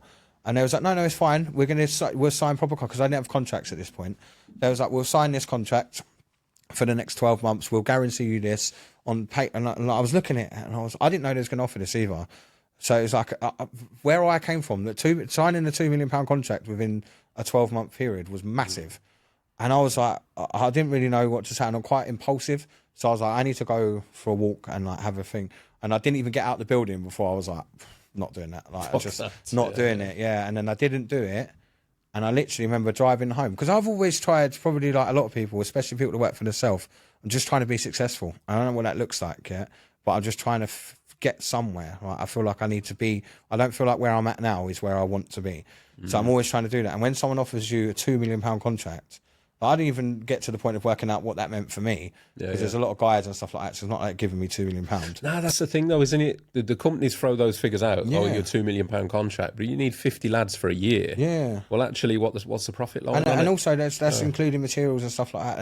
And they're telling me what, like, there was loads of things. He was talking for ages, but he kept saying it's a £2 million contract. And in my head, I'm thinking, yeah, I'm not fucking stupid, mate. Stop saying £2 million, because like what you've done there actually is annoyed me more, because I'm like, I'm not listening to your massive figure you keep talking about. I want to know this. So I started talking about that, and I said to him, I'm not signing anything. And then, I didn't get out the building. So I went back in and I was like, look, I'm not going to do it. All right. And he said to me, if you don't sign this contract, you're going to lose all the other work, because we're going to have to give it to someone. And I was like, it is what it is. I was thinking, I don't believe him anyway. But I was like, fine, it is what it is. And then I left. And then the whole way home, I was thinking, I rang my brother because he knew I was going for a meeting, and I told him. And he was like, do you think you made the right call? And I said, yeah. And he said, good, so do I. Like, don't worry about it. We'll be fine. And, on the way home, I had to give up my offices and everything, because I was like, fuck, I've lost, like, that's half my income. We had the offices because I needed somebody to manage the new guys that we took on. I only did it for maybe 6 months, I think. But it was like that straight away. And then I just gave the offices up, went back down. And as soon as I did it, I was like, wow, I feel so much better. And I just thought... But that, for me, when I was sat in that office, I gave the office up. Also, I was very clever, because the office, I had I don't know what they're called, like a shared desk. So I had one of them for ages. And then when I did this, instead of moving, I just said to her, have you got any office spaces upstairs? And she said, I've got a 3-person office, but it's this much. And I was like, okay, I can afford that. That's fine, let's do it. And she said, you have to sign a 12-month thing. And I was like, I'm not doing that. I can't commit to 12 months. This is a new venture for me. And she said, look, we can't do it then. So I was like, don't worry about it then. I'll just get another, there was like shared thing next to me. So I thought I'll just get one with my brother next to me. And then she emailed me later and said, how do we get you to take it? And I said, give me a month rolling contract and I'll do it. And she said, if you pay 2 months up front, then that's fine. So I did that. I paid the 2 months up front. And and then I had a rolling contract. So when I wanted to get out of it, which luckily I did want to get out of it. Well, not luckily, but it was lucky at the time. I was like, oh, it's fine. So I remember sitting in the office and I felt like that's where I was trying to get to for ages. Like I was in the office. I had, my cousin was doing all the admin. So she was dealing with all that. I had my brother managing the sites and all of that. And I was doing meetings, but mainly just going out to site. But I also had a supervisor out on site that was doing that. So I felt like that's where I was trying to get to. And like the money was coming in. My life was a bit better because I was doing the school runs and stuff, and I was seeing the kids more, and I was going into the office or onto site from 10 till 2. But then when I got to that point and I could have signed a contract and then I didn't want to do it, I was like, fuck, what do I want to do now then? Like, because I got to where I thought I wanted to get to, and I was like, I don't want that. And that was, I don't know when that was. I can't remember what year that was. But it's probably around I think it was around the time I started social media. Mate, I hear so many people. It's a weird thing actually in the trades, because I hear it so often when you talk to lads and everyone says, oh, I want to take people on, I want to get bigger and eventually get off the tools. But the thing that got them into the job was being on the tools. It's lonely being off the tools, mate. Yeah, it's lonely. Mate, I worked as a contract manager for, so I did it for just over a year. And I won't bore you with my story, but long story short, a friend of mine started a company, working insurance work actually, so fire and flood damage, and they were getting bigger and bigger and bigger. And he made me the offer. He was like, look, because I was doing all the decorating work, but every time I turned up on a contract, I was like, mate, this ain't been done, that ain't been done, blah, blah, blah. And he was like, look, will you run it for me? So anyway, agreed, because at that time I thought that, shirt and trousers, I've made it, like kind of thing. Fucking hated it, mate. Yeah. Hated it. It is awful. I spent all the time in the car. I was just driving from one site to another, site meeting after site meeting, dealing with, for want of a better word, man, dealing with idiots, like firefighting problems that were just daft. But yeah, I hated it, man. So I did it for just over a year, and we got to like the year's review. And I took a bit of a pay cut to take it on, to be honest, Daryl, because I was running my own business and I was doing all right. But I thought, I don't want to ruin my body. This is a good move, blah, blah, blah. And at the end, I was like, look, I'm not really enjoying it, but if you want to keep me on, I need a lot more money and a company car. And they were like, look, business ain't quite grown to that. How do you feel about going 50-50 back on the tools and running the jobs as well? And I went, do you know what, if I'm going back on the tools, I'll just go back on the tools and work for myself. Get work for you guys.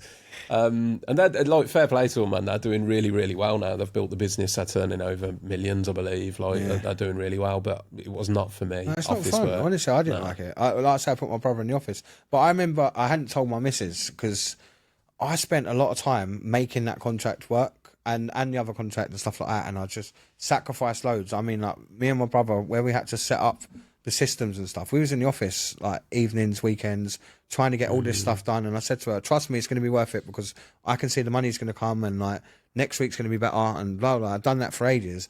And then I was like, fuck, how am I going to tell her? Like, I've just burnt this whole thing to the ground after all the sacrifices. So I was like, shit, I don't. But she saw where the day, it happened a couple of times when they're not paying, but there was one big one when I had to ask for money. She saw how I was then. And when I was like, I'm just going to have to tell her.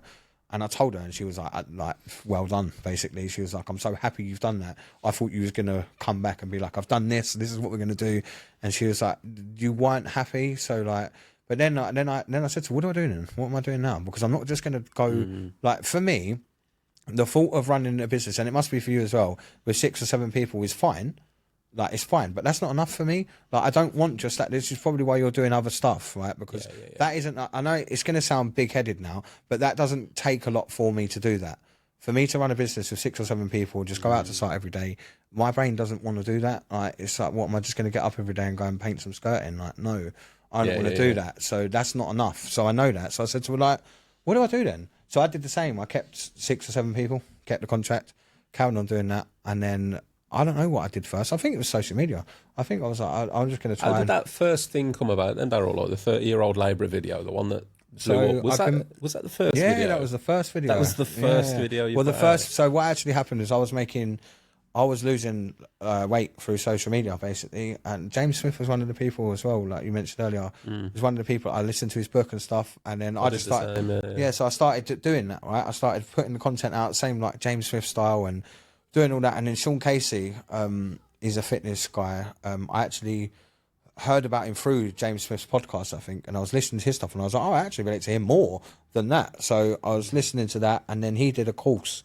which I'm still in now, as like not an ambassador role, but like a mentor sort of role. Okay. Like a social media course, and he was like going to show people how to make content. I saw you advertising that. Yeah, actually, so I was working with him. Yeah. So I was working with him as like a coach or mentor, and then he asked me to come on board, so I was going to do that. Didn't materialise out of it anyway, because I did put a lot of effort into it, but my head was elsewhere as well at the time. Like, I was doing all this other stuff. So yeah, but I still, like, I've done talks at his event in Dublin and Belfast and stuff like that. So I was still part of it, but I did that course, and I remember I didn't watch it. It's like videos, but I just listened to it as I was at work.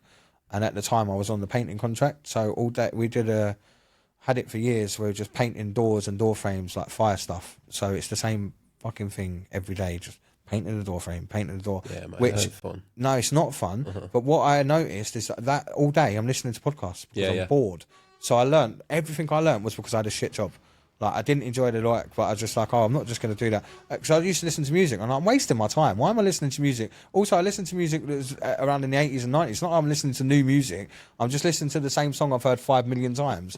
So yeah, I was doing that, and then just making different content. And one of the things Sean did is he did a challenge. So he's like, there's 7 main types of content. I want everybody this week to do a video of each kind. So it's like talking head, voiceover, character, carousels. There's all different types.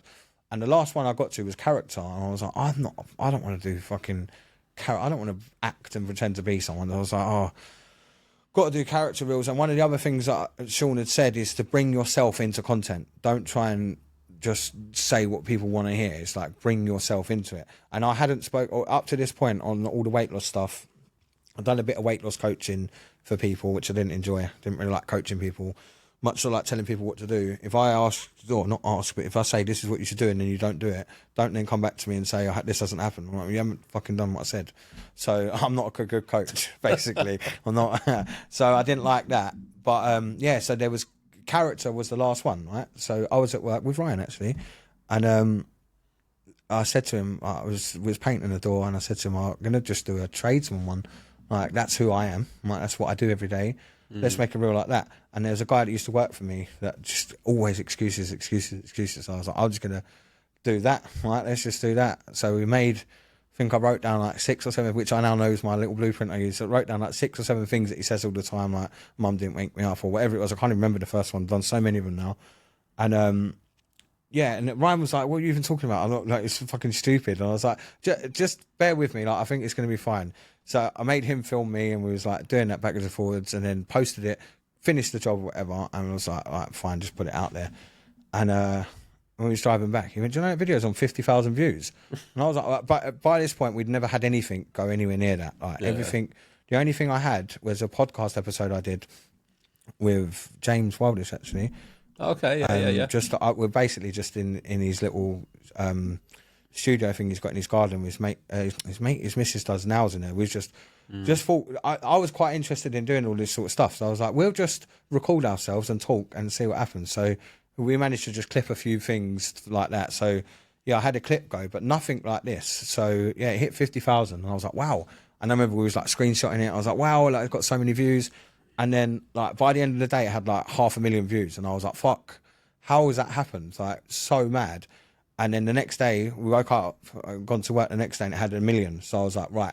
I messaged Sean, and I was like, what? Look at this. And he's like, I've seen it. And he was like, lean into it. So don't make the same rule again. But if you found something that works for you, lean into it. Have you got anything else? And I was like, yeah, like, I've got loads of stuff about things that annoy me on construction site. He was like, well, give it a go and see if it works. So we did a 30-year Labour Part 2, 2.5 million. And I was like, oh my God, like, we've gone from no views to that. And then, yeah, from there, that was, like I say... Does the guy know Daryl? The one who based it? No. He probably does. No, he probably does. That's the thing as well, right? So, he'll be there with his hand out. There was not just him either, right? So that's obviously based... not just him either, to be fair. It was him that inspired it, but I've had a lot of people work for me like that. But then after we did the Part 2, I was like, well, we can't just live off the labour forever. But then all of a sudden I was like, right, so because I've worked around these people so much, and they've all worked for me, or I've worked for them, or whatever the character is, I was like, so I do act a bit, but it's more, I'll just lean into myself being them. So I don't know how to explain it, but it's kind of like, I don't necessarily do these things myself, but it's maybe just an exaggeration of something in me. So I'm just me in different environments. So I do that. So I was like, oh, we've got all of this stuff. So I was like, right, what about, like, I used to work with Simon. He won't listen to this anyway. So Simon, who he used to work with, he's just like, he's a supervisor, and he was just the biggest melt ever. So I was like, right, let's do a melty supervisor. So I'm like, oh, this is what we're going to do. We're going to cut with. So I did that. That done well as well. And I was like, right. So then we just sat down and was like, right, write down as many things that I can think of that annoy me on site. And then we just started making content about it every day.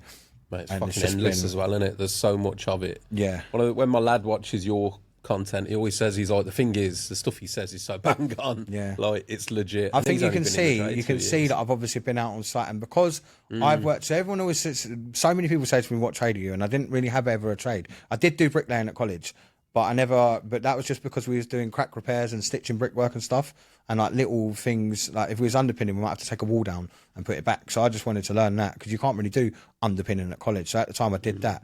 But because I was on site throughout all of the trades, I picked up little things from everyone. So, and I met a lot of different characters and different trades and stuff. So I think you can tell from the things I say. I don't know what the skill is I've got. I think I'm just quite observant, and I've got like... Yeah, I'd say it's like, I mean, listen, comedy, I'm no expert, but I would say it leans into like observational comedy. Yeah, that's what it is. It's just, I see things. But now, so honestly, you go through any of the characters or any of the things I do, and if you know me well, like in my little circle, you'll be able to say, that's him. That's him. And people don't even like being around me anymore, like, because something will happen to me. I'm like, that is going in the real, next mate. week when you put out one and it's like the podcaster, I can't, yeah. But some of them are me. Some of them are real. Like I've done a sober one, which is like when your mate goes sober, and I just laid into myself. So I will do that as well. Like there is stuff that I'll do, but then it's just, I don't know. Like at the point I'm at now, I kind of feel like I didn't invent that content, obviously, right? But in construction, there wasn't many people doing sketchy stuff, right? Yeah. So I kind of blew up because no one was doing it. Now a lot of people are doing it. Like, yeah, I've seen. Yeah. So a lot of people are doing it, and it's like, it's getting a bit boring. And I feel like my content now recently has slowly gone away from the character stuff. Not because I can't think of any more or because I don't want to do it. It's just like I like standing out. I think it doesn't feel original now. When I was doing it, but now I see so many of them, and I'm like, I'm not saying I never message people like, you're copying my content or whatever, but you can see there's like it's influence, which is fine. Like, it's inspiration, I guess, isn't it? Everyone's trying to, which is fine. Do you know what annoys me is when I do something that someone's like, I got tagged in as a guy from Scotland. Like, do you know Kills Joinery? No. Right, so he's a Scottish guy. I've done a football thing with him, and he said to me, "Have you seen the 40-year-old labourer thing?" And I was like, "No." And he's telling me about it. And there's a Scottish guy that's doing some of the stuff is literally word for word like my videos, really? Which is fine. I don't care, right? But I got to a couple of times people have tagged and like, "Oh, you're copying this guy's content." I'm like, "Fuck off! It's my." He's like, "You're copying the 40-year-old labourer," and I was like, "No. Like, don't say like I'm like he's copied mine. Not that I care. That's fine. Like everyone's going to do it." But yeah, it annoys me when I get told that I'm copying stuff when like, "Oh, hang on, he's copying me or he's copying someone else." Like that's. But the thing is, on social media, like once things, I can't do trends, you know, like when something happens and I'm like, "Oh, let's all do," I don't know, whatever, I don't follow them, but there'll be something that someone does and then you see all of the creators doing it. I'll never do that. I hate it. Like, I really don't like it. And even working with brands, when I've been working with the brands or whatever, if I see that everyone works at that brand, I'm like, I don't want to work with them now because I don't know, I just kind of like being original. And when everyone else is doing it, I don't. So like now, a lot of my content recently has been, well, not that I've been making that much, but a lot of it's been me.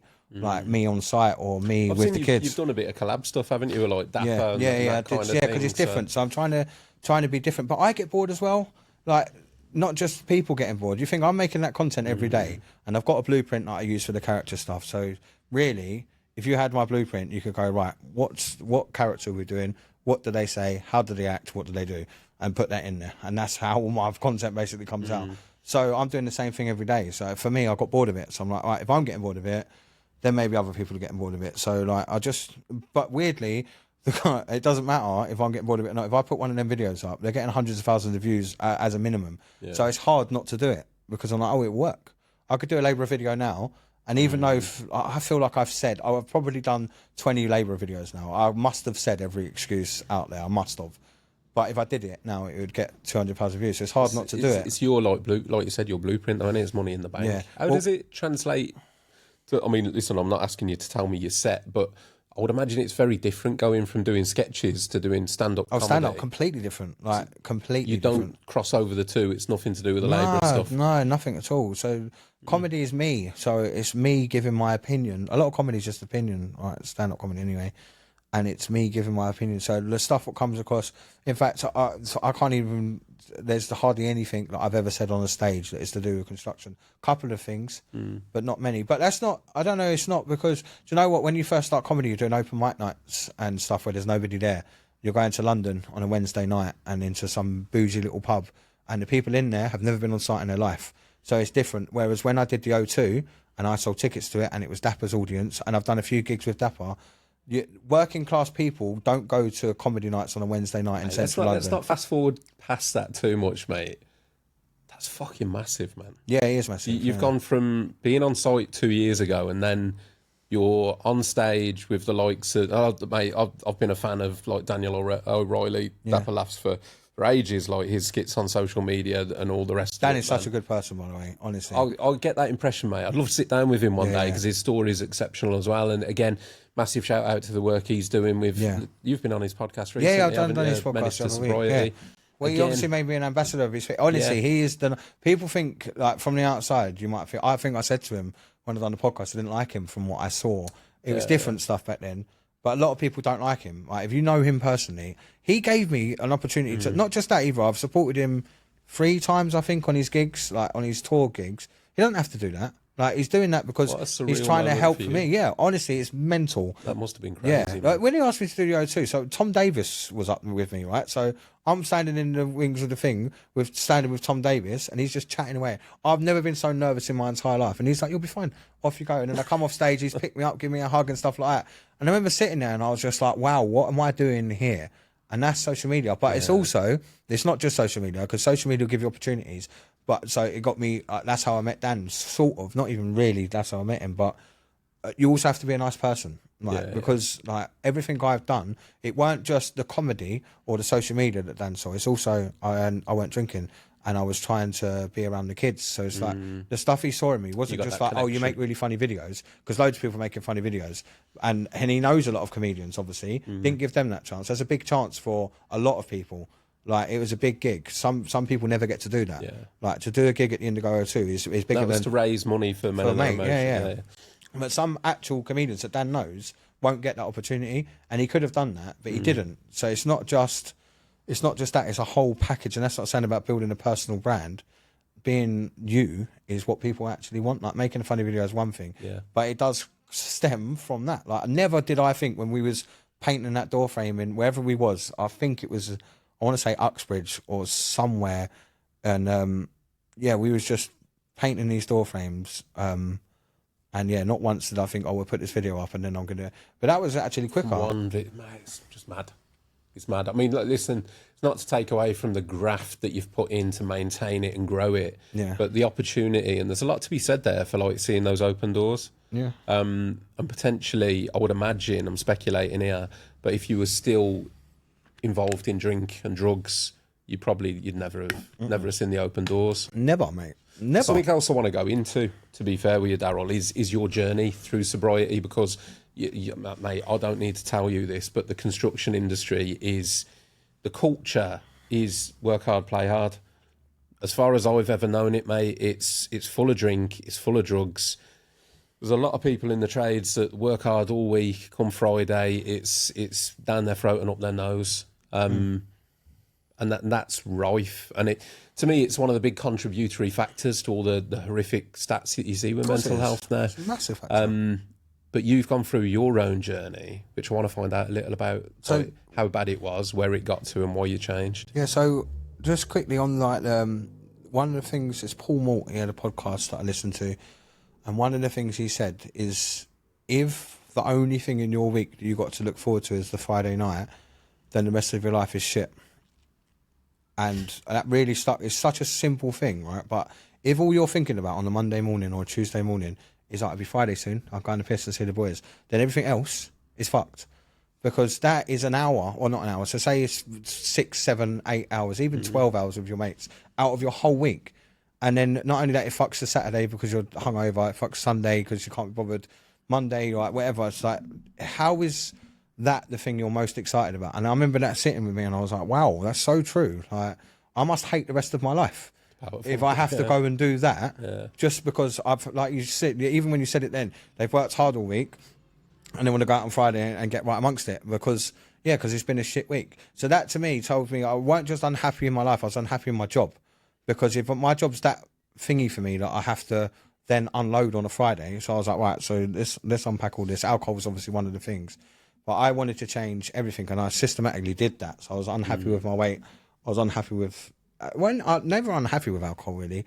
I was unhappy with the person it made me be, and how long it was taking me to get over it. Plus, how much it was affecting, because for me, I've spoken about it loads, but the time I stopped, it's around that time I got the new contract actually. So that's when that was, 2022. It was the Friday that we got that contract. So I wanted to go out and celebrate because I just got loads of work. I was like, wow, this is actually like, this is really good for us. Like, we've been given all this work. They'd sent it to me as well. Like, there was loads of it. And, yeah, I'm mixing things. I think that was the first time I tried to stop now. But, yeah, I remember, like, I used to fuck the Friday off as well. Because it'd get to 11 o'clock and I'm like, I want to go out. Like, I know that, like my dad or my uncles or some of my mates are going to be in the pub by 2 o'clock. I don't want to still be on site when they're in the pub. So I used to fuck the Friday off as well. And then because I drive to the pub on the Friday because I want to go there, I don't want to waste any time. Then Monday morning's fucked as well because I ain't going to got the van because I can't be bothered on the weekend because I'm hungover. So it also fucks Monday. And then I was thinking, it's taking me 3 days. I thought it was taking me a couple of days to get over a hangover, but it weren't really because, okay, I might feel all right now, but I can't be bothered to do anything. Like, I'm not interested in doing stuff. So I really realised it was probably taking me the majority of the week to get over going out, and I was going out again. And I was like, what? Right, yeah, like it's a cycle that so many of us have either been in or are in. Yeah, that's the thing. It's hard because you've got to, like, a lot of people will say to me, how do I stop drinking? And I'm like, you've already done it as far as I'm concerned, because that's the hardest part. Is you thinking to yourself, how do I stop this? Because other than that, you don't want. I remember thinking, why didn't I stop? My mate stopped drinking 8 years before me. I just give him so much shit. I'm like, you fucking mug, what are you going to do? Your life's going to be boring. Like, what are you doing? Just sitting around, going for walks, are we? Like, I used to give him shit for it. And now I'm like, wow, what a fucking dickhead I was. Like, I think that's the hardest part, is when someone asks me the question, I always say to them, well, you've already taken the biggest step because you've just asked, how do you stop? Which means you've opened that thing of, I want to stop. And that's why I do podcasts around sobriety, because I'm like, I can't explain it to you in a 10-minute conversation. Like, yeah, I've done hours now of podcasts. I've probably done nearly 10 hours in total on different podcasts about sobriety. And I don't know what I'm going to say until I start saying it. So go and listen to stuff. And not just me either. I always direct them to Paul Walt's one that I actually listened to that helped me. And, yeah, I always direct them there. But I just think the first step really is wanting to know that you want to stop.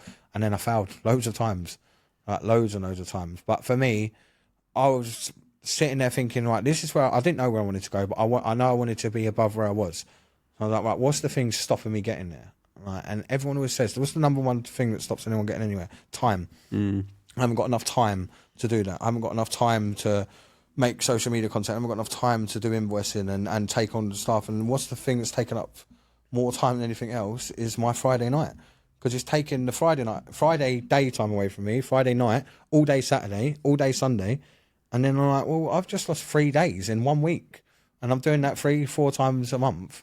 All of a sudden, you do that 4 times, so say it's 10 days a month. That is 120 days a year. Is that right? Am I doing really quick maths there? I think, yeah, 3 days a month out of a 7-day week, you're about 40% of the year. Yeah, really. On me going out once a week. I was like, why am I doing that? Why? Like, I haven't got any time to do this stuff. Well, I have got time because I'm laying, even if you took the night out, I'm laying on the sofa all day Saturday. Like, take that time back. So I thought, well, I need time. So that's what I'm going to have to do. And for me, I'm not somebody that can, like, you could probably say, oh, I want you to go out once a month instead.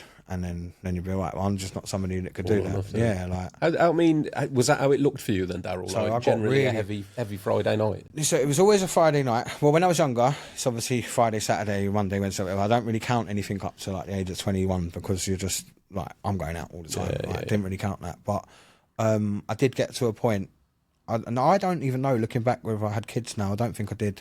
So it's probably between 21 and 23.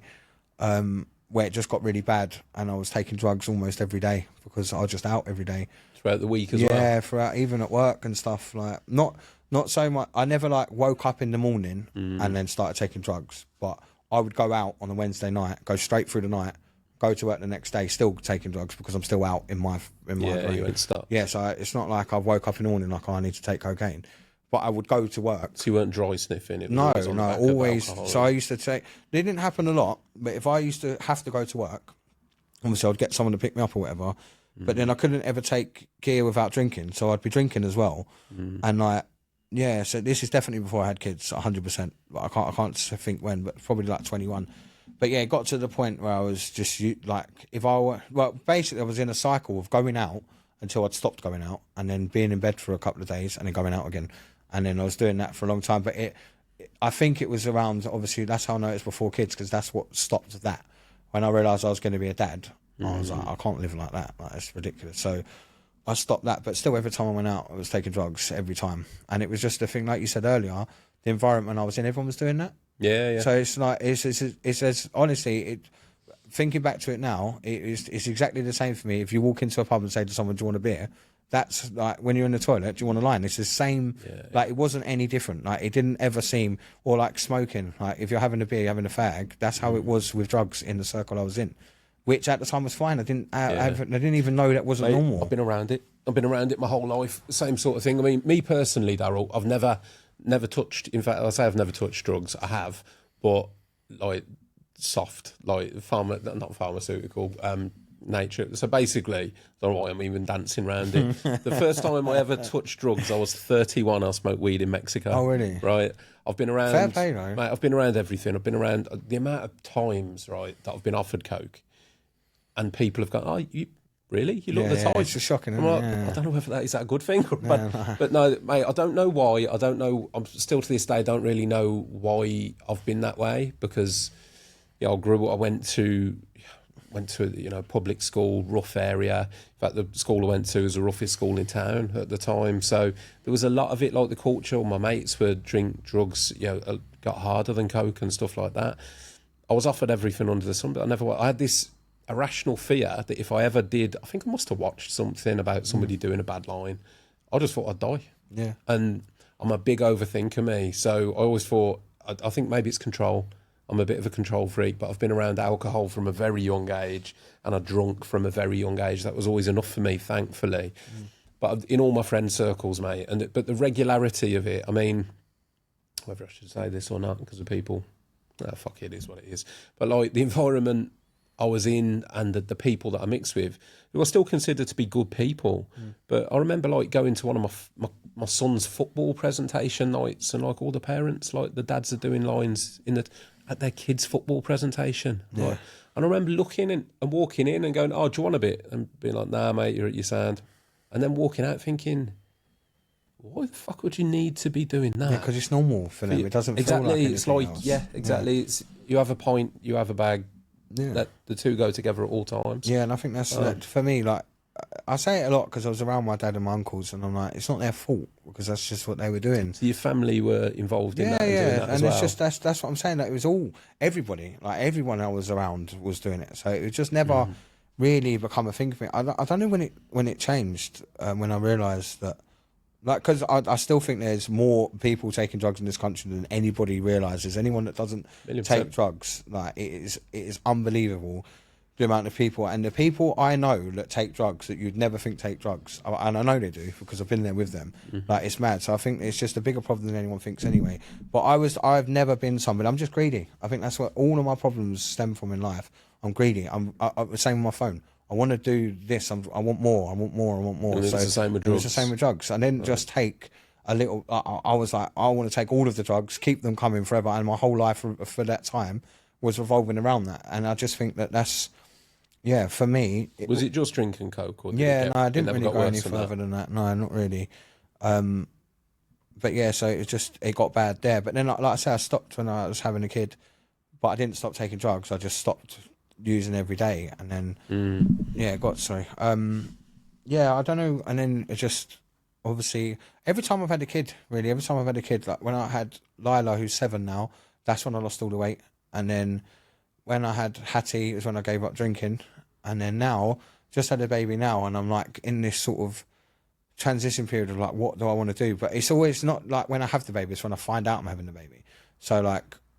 how long you been sober for, Daryl? Over 3 years now, 2022. Fair play, man. Yeah, so it's always been when I find out I'm having a kid that there's been a big change. So yeah, Betsy's 6 months now, so what's that, 13, 14 months ago, not when we found out, I can't really remember now, but like everything in the last year has been because of that. So I'm like, right, well, I want to be around. So like now, like that's saying, like like social media leads to things and all that, like the fixed radio stuff, has all come through them. Obviously, seeing the social media stuff, seeing that stand-up comedy was something that they mentioned that was big, and just being able to talk and put yourself out there and things like that. So like that's all come through that as well, and it's just that's why I mean, to be fair, mate, we're probably the same audience. I know a lot of my listeners listen to Fix, so if anyone doesn't already know that Daryl's on Fix, but give your show a shout out. Saturday shift, so I'm on the Saturday Prime time 8 till 11 Saturday mornings, which is it's good. There wasn't a show there before, so it's like a brand new show. So it's still like what was there before was the Board Builders breakfast show from the week was like a best of. Okay. So if you listen to it throughout the week, you're probably not going to listen to a best of show on a Saturday morning because it's just a repeat of the best things from the week. So there wasn't an audience there. So I mean, I don't get listening figures and stuff like that, but it's brand new. So well, I gather Fix Radio's booming, mate. Isn't it the fastest flying. growing radio channel flying. in the UK? I'm sure they've got more. I might be wrong here. It might just be something I've heard, but I'm sure I've heard they've got more listeners than Capital. Yeah, mate, it's flying for the breakfast show and stuff like that, especially. They're chasing 1 million listeners a week. That's what they're trying to get to, and I think last time I heard is at like 895. But they don't get. I don't know how it works, obviously, but they don't get. It's not like Instagram where you can click on the video and go how many views have we got. Like, I think it's all done through whatever I don't know who sends them the data or whatever. But I don't know how they'd count. There must be signals to work it out. Obviously, it comes from. It's not them that does it. It comes from someone. They get a report that says this is how many. I struggle, mate. It's hard to find out how many listeners you get on podcasts because it's on so many Who's different listening platforms. as well? You know what I mean, I don't understand them things anyway. Like if I'm listening to a podcast and my missus is there, there's two of us. Yeah, of course you can have a car with 5 people in. Well, poor Ryan has to listen to stuff I'm listening to.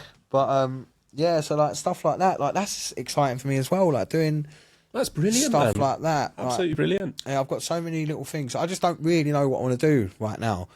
I don't know. So sorry, Matt. I don't want to skip past it. I'm going to pull you back a little bit to the point of when you decided because you said that you tried to go sober a few times and failed. There must have been a point where you didn't fail. Obviously, it was the last time you decided to go sober. Was there your last drink? What happened there for you to say done? Yeah, so it was a Christmas. Well, it weren't Christmas work, dude. It was 2022, August 2022. So we hadn't done a Christmas drinks. I don't know. You were late when you were in August. I don't know why. Yeah, so we hadn't done a Christmas drinks. I can't remember if it's because I had no money, or it was 2021. So I don't know if there was a COVID. I don't know when the COVID restrictions were. Anyway, that was in that period. So I don't know if that was why we didn't get to do one, or I didn't have any money. It could be either of them things, but we didn't do one anyway. So. In August, I was doing well again. So I think I'm almost positive it was the weekend. I need to double check with myself, but I think it was the weekend I won that contract. I think it all tied in, and I was like, right, let's go and celebrate. Like we've had a hard year. Makes sense. Let's go and do that. So I took everyone out for a summer work do, whatever you want to say. And I just took all the boys out. And we did that. Went out. I hadn't really been drinking lots. Got drunk very quickly. Ended up, like, long story short, the end of the night, big massive fight. Everyone was fighting, almost getting arrested, and like getting everyone back to the room. And like some of them are younger, and Ryan was there. I remember that was one of the only times I can think of where I was drinking, and in that frame of mind, and thinking I wanted to stop. Like that was like a thing for me. I remember thinking, I don't want to do this anymore. This isn't how I want to be spending my evening. But at the same time, like when the fight's happening and stuff like that, like. It's weird, it's enjoyable, isn't it? Like there's all that stuff happening and like fighting over here and fighting over there, and I'm like, oh, it's quite funny. But then like adrenaline rush, it's like afterwards I'm like, they're still enjoying themselves. Like I remember my other cousin, I was like, how good was that? Like what a buzz. He like covered in blood, almost got arrested. I stopped him getting arrested once, like because I went into like thump, like even though I've been drinking, I was like talk sober, get them not arrested, right? And got him away from it once, and he's back there again, and I was like, oh, and I just remember honestly just thinking like I'm actually done now, like, and that was when I was still out, and that never happened. And then Mrs. Left. Her mum was there with her younger brother, and my kids were there left because of the fight. Yeah, so no, so this was all when we was out, but I didn't get home till like 4 a.m, 5 a.m, I think, because we had a hotel. 2 of the boys don't live local, so I got them a hotel for the night, so they came down, so we was all back at the hotel. And then, eventually, obviously, I had to go home, and I didn't want to do that because, like... So you were meant to be going home? Yeah, I weren't meant to be at the hotel. Right, no. But, so eventually I had to go home, and then when I did go home, I knew there was going to be an argument because I wasn't supposed to be out till 5 a.m, so like, I told her I wasn't going to do that anymore. Got there, her mum was there with her little brother, my kids were obviously there, and I just went straight in the bedroom. And I don't even think she came. I can't remember. I don't think she spoke to me. But she left and went to her mum's. And then I think that must have been on a Friday night, and she was still there Sunday or whatever. And same as we was there, I was like, I'm sorry, like, it won't happen again. I'm going to stop drinking. And she was like, I don't believe you. It's not. I don't think it. We had a baby on the way as well. So Hattie weren't born yet, and she was like, I'm not doing this again with you. Like, we did all this before. I'm not going to do this again, and I mean it this time. And I don't know. I just believed her, I think. And I was just, I went to work on the Monday, and I just pulled over in the van in London somewhere, and I was broke down on my own in the van, and I was like, what the fuck am I doing? And also silly things, like I hadn't sent an invoice off on the Friday because I couldn't be bothered, and I thought I'll just do it. It had to be a Monday morning, and I just realised I hadn't sent it, which meant I'd missed the deadline. Or me being me as well, so I had a whole week to send this invoice, and I just wait until the deadline. I didn't send it, so then I'm like, fuck, now no one's getting paid. And I was like, why am I doing this? And I just remember I spoke about this a couple of times now, but I just took my phone out. Something Paul Mort had said about making like pros and cons sort of thing, but kind of different. So he was like, when I was feeling like this, I remember sitting there thinking, like, if I felt like this every day, then I would never drink again. And probably everyone's thought that, right? How many times you woke up and thought, I'm never drinking again? So then, because of all the stuff I've been learning about mindset and stuff like that, I was like, right, so that's just something I'm thinking. That's just where my head is right now. So what has put me there? And I was thinking, right, it's all of these things that I'm thinking about. Because I'm thinking, I've let her down, I've let the boys down, I haven't invoiced, I feel like shit, I haven't, my diet's out the window. And I was thinking, that's why I'm feeling like that. It's not because I went out, right, because I enjoyed that. I was enjoying myself there. The reason I feel like this is because I'm thinking about all of this stuff. So I was like, well, I'm just going to write it all down. And then if I want to feel like I feel now, I just have to think about this stuff. So I'll just write it all down. So I wrote down all of the things that I could think of that were making me feel like shit that day. And then just said to myself, right, if you want to drink again, then you can drink, but you have to read the note first. So like, that's the only problem. Because I'd promised myself I weren't going to drink before and it didn't work. So I was like, right, let's make it easy then. If you want to drink, but read the note. And I knew, like, if I start... Because even now, if you start... You can channel your brain into whatever you want. If you read a load of negative stuff and then ask you how you're feeling afterwards, it's negative. I won't watch stuff sounds awful, but I won't watch stuff like my missus will watch documentaries with kids that are dying or kids that have been kidnapped and stuff. I won't watch it because it just makes me, I don't want to see, I know it's happening in the world and I get that and it's awful and I feel sorry for the family, but I don't want to watch it and then think about my kids getting stabbed or my kids getting taken or whatever it is, because that's how you feel. So I thought, well, okay, well, that's what we do then. So yeah, I knew that if I read that note, then I would be feeling how I'm feeling now, actually. I can feel it now. And that's what I did. So, and then I just didn't read. You still got the note on your phone? Yeah, I got the note. I shared the note actually. Really? So what I did, I didn't even get close to opening the note. That's the hardest thing, right? Because if bearing in mind, I haven't got to read that note. I could go fuck off, Daryl. I'm going to the pub and I'm not reading your stupid note. Like I could do that. So it's not as easy as that because you've still got to keep the promise to yourself. But I didn't. For some reason, I was like, no. You've agreed this with yourself. All you've got to do is read a note, you idiot, and then you can go out. Do you want to go out that much? You know what I was saying earlier about the Instagram thing? Do you want to go on Instagram? That's what it was. It was like a thing for me where I got stressed and wanted to go out. I'm like, okay, are you willing to read this note? And I was thinking, no, I know all the stuff that's in that note. I don't want to read it. And I couldn't even remember what was in the note. I just knew it was bad. When you're hungover and you're feeling all that anxiety that day, everything's the end of the world, isn't it? So it's horrible, I just remember thinking how I felt that day. And I was like, I don't want to feel like that. I'd rather go for a walk. So that's what I started doing. And then come round to a year sober, and I was like, I'm going to open the note. I said to my missus, she was like, no, don't open the note. Like, it's not a good idea. And I was like, no, I'm going to open it because I want to know now. I've done a year. So the reason I wanted to get to a year is because I was thinking in a year, I've got my birthday, I've got my missus' birthday, I've got Christmas, I've got New Year's Eve, I've got my holiday.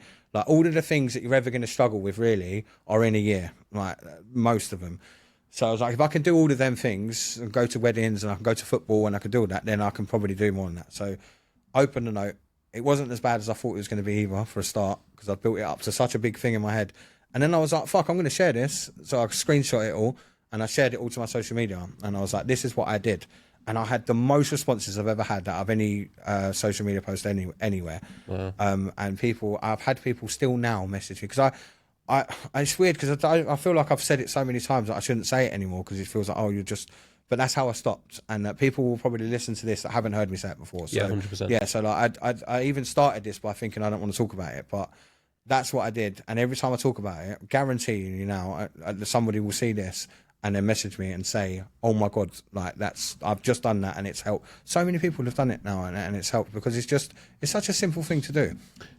Yeah, it is. It's yeah, mate. It's powerful. Very simple.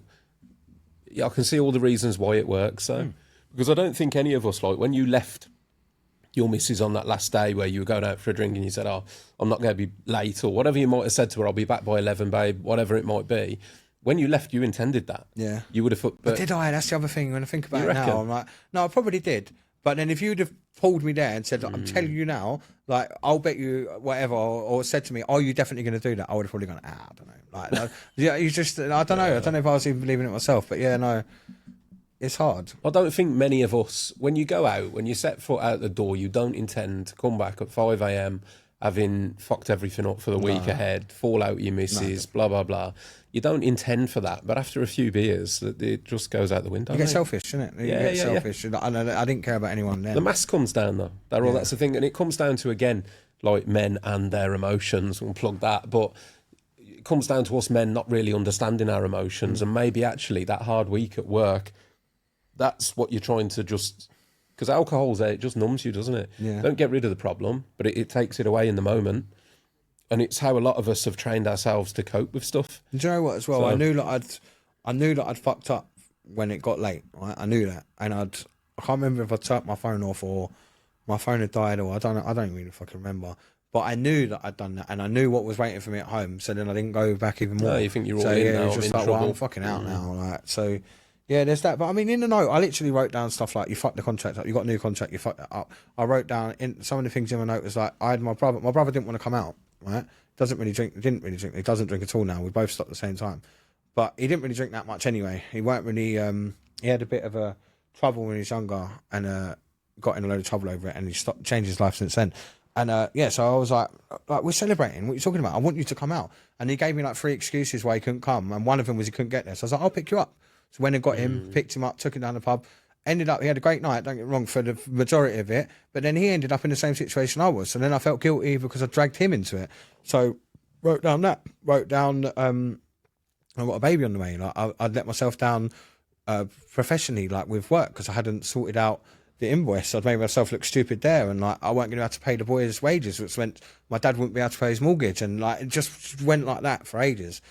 And and that's just one night. Don't forget, that was just one night. All the things I wrote down were just from one night.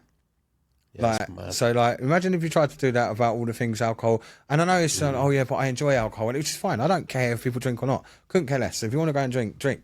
But the reason I talk about this stuff is because there's people that don't want to drink, that don't know how to stop drinking, and not everybody's going to do what I did because, like I say, I still had to keep the promise to myself. I could have just gone, no, I'm not reading your stupid little note, mate. Good question for you, that man, because like I touched on, a lot of us use drinking as the cure to a bad week, the celebration for a good week, the celebration for a birthday, the like I said, the mask. If it's good and bad, isn't it? So that's the thing with alcohol. People use it for everything. It's been great. We're on top of the world. Let's celebrate with a drink.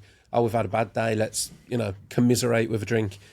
How do you manage your emotions now if you have a good day, bad day, and you haven't got that to turn to? Like, how's that been? Well, I had to learn how to. That's why I was saying earlier about learning who I am. I had to learn to do that without that, because if I have a good day, like it's weird because, I've said this before, but like with alcohol, you can have some I haven't since I stopped drinking. I've never had one of them moments where you're just like laughing, falling over, like being like just laying there thinking I'm having such a great time. Like, so the really highs, I don't get that anymore.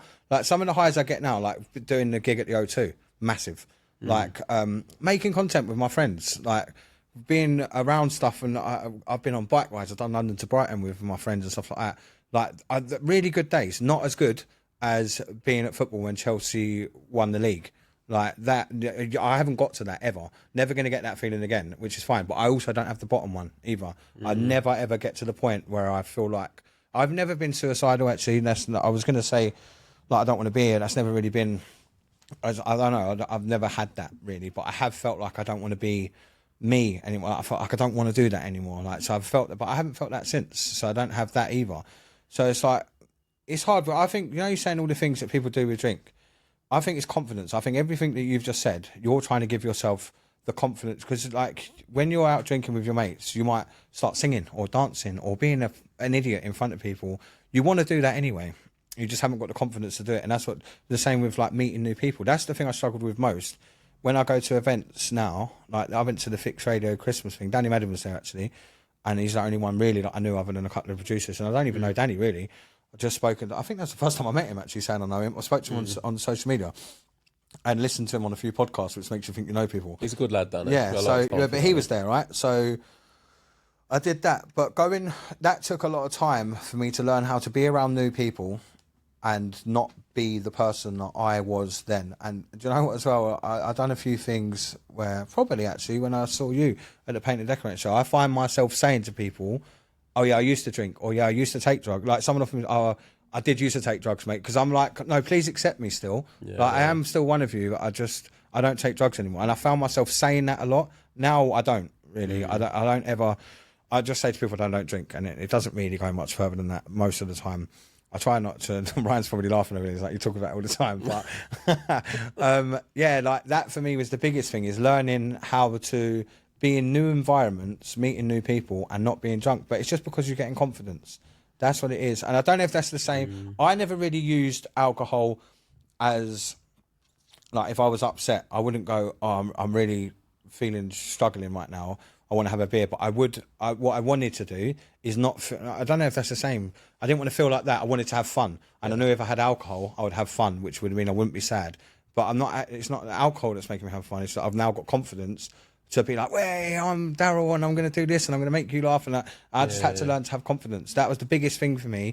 I did an event in Marbella and with Paul Mort, who was the guy that done the podcast for me. I know sober. Paul Mort. Right, yeah, so I'm aware of so him. I was in his program for a bit, right? Signed up to his program, and he said to me, does a lot of business coaching and stuff like that. What do you want to do? And I was like, I just want to stop drinking, mate. I just want to stop drinking. And he was like, I said, I listened to your podcast, and I just want to be in an environment where, when I went to the event in Marbella, 75% of the people there at this event weren't drinking, because they're all in Paul's program and they're all on the same sort of journey. Okay. And I went there on my own, flew to Marbella, hadn't really met anyone there, got there, and I remember listening, I think it was James Smith, again, his confidence thing. I don't know if it was him or not, actually. Somebody just said, say hello. Like, because when you're drunk, you don't think, well, you don't look over and go, what do I say when I go over there? Like, how do I, you just go over, you go, you right, mate, how you doing? Like, I'm Daryl, whatever. So the biggest thing ever, I think, with that is just starting that, like, everyone can have a conversation. Like, if I started a conversation with you and you were sober and you didn't know me, but I started it, you can talk back because you know how to do that. Most people don't know how to start it. So just say hello. And I remember I got to Marbella, didn't know anybody in this big group of people, walked straight past everyone, into my room again, and I was like, absolutely not. I'm not fucking doing that. Like, what's a strange thing to do? And then I remember I was like, you've flown to Marbella, mate. You can't just sit in the thing. I remember looking at myself like, just go back out and just say hello to someone. So I did, walked over, and bearing in mind, everybody there is like, in the group, like, I knew were there. They were all there for the same thing. Like, we're going for Paul's event and stuff. So I just walked over and just said, hello, mate, I'm Daryl. Started talking to this guy. Now I'm friends with him. Like, it's just, and that was it. And then once I did that, then it starts feeling better, right? So then next time I'm quite comfortable to just say, hi, I'm Daryl, or whatever it is. And then obviously stand up helped massively. Doing stand up, if you're standing on the stage where you're trying to make people laugh and no one's laughing. We were talking about this before recording, weren't we, about the journey? Because I said to you, like, I was the same. If you, like, my wife, Christ, if she finds it funny now, the whole, like, doing public talking, because if I'd had to name the one thing I would never do, it would have been that. And as I said to you, like, when I got married, I literally said, I'm not doing a speech. Yeah. Like, don't ask me to speak. Even though they're all my friends and family, I was still not going to, and I didn't. I did not do a speech at my wedding at all. And yet here I am now, like, delivering talks on mental health in construction and my own journey to groups of strangers. Yeah, it's mad, isn't it? Do you know what I always say as well? If you go on holiday, right, and You'll get blokes around the pool all day, not say a word to each other. They could be around the pool, all these different families. Get to the evening, all have a beer. All of a sudden, they're all at the bar chatting to each other. And it's because they've had a beer, because now they've got confidence to talk to people. And then the rest of the holiday, the next day, you might see that person and you go, "Oh, you right, mate? How you doing?" No, you're sober now. Yeah. So you already had that. It's not anything other than giving you confidence. And I think that was the biggest thing for me, was learning how to do that. And now I can do that. Everything else is easy, because I'm like, right, I don't need to drink to start a conversation. I don't need to drink to continue the conversation. And like, I don't see what else there is. And like I say, I don't have the highs that I had before. And one thing I realised recently is the thing I do miss about drinking is me and my missus. So my missus still drinks. But we used to go out. One of the things we used to do, right, is go out for a drink together and have a great time. And we don't do that anymore. But we go out for dinner.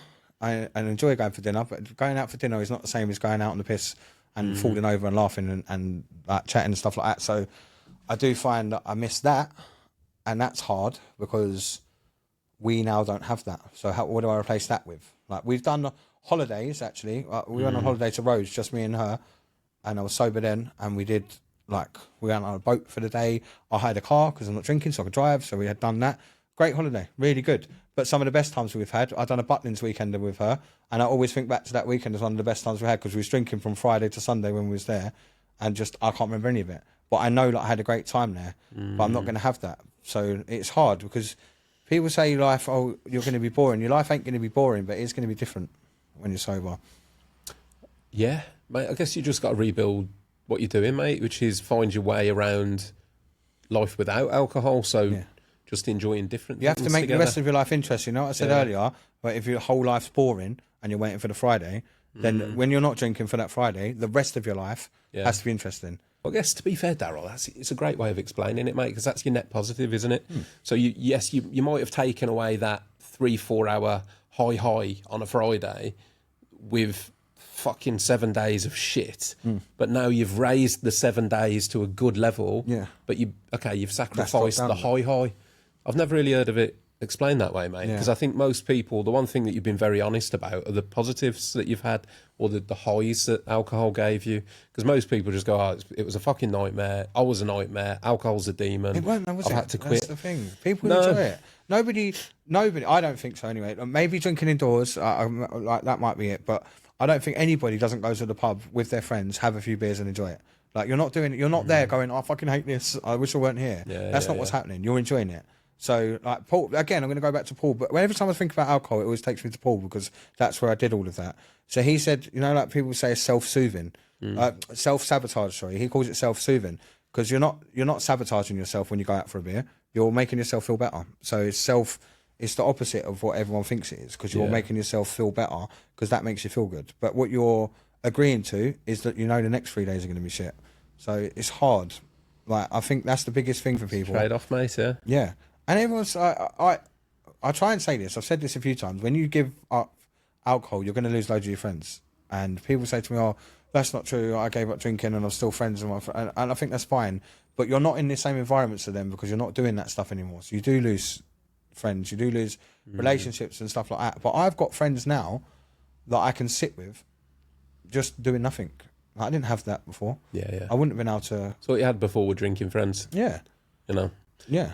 Yeah, I get it, mate. I get it. My life has evolved in different ways. I mean, I do still drink now and again, but I'm not a drinker, and I don't go out like I used to. I'd have always said before that I've never had a problem with drink. I did have a problem with drink in my 20s. I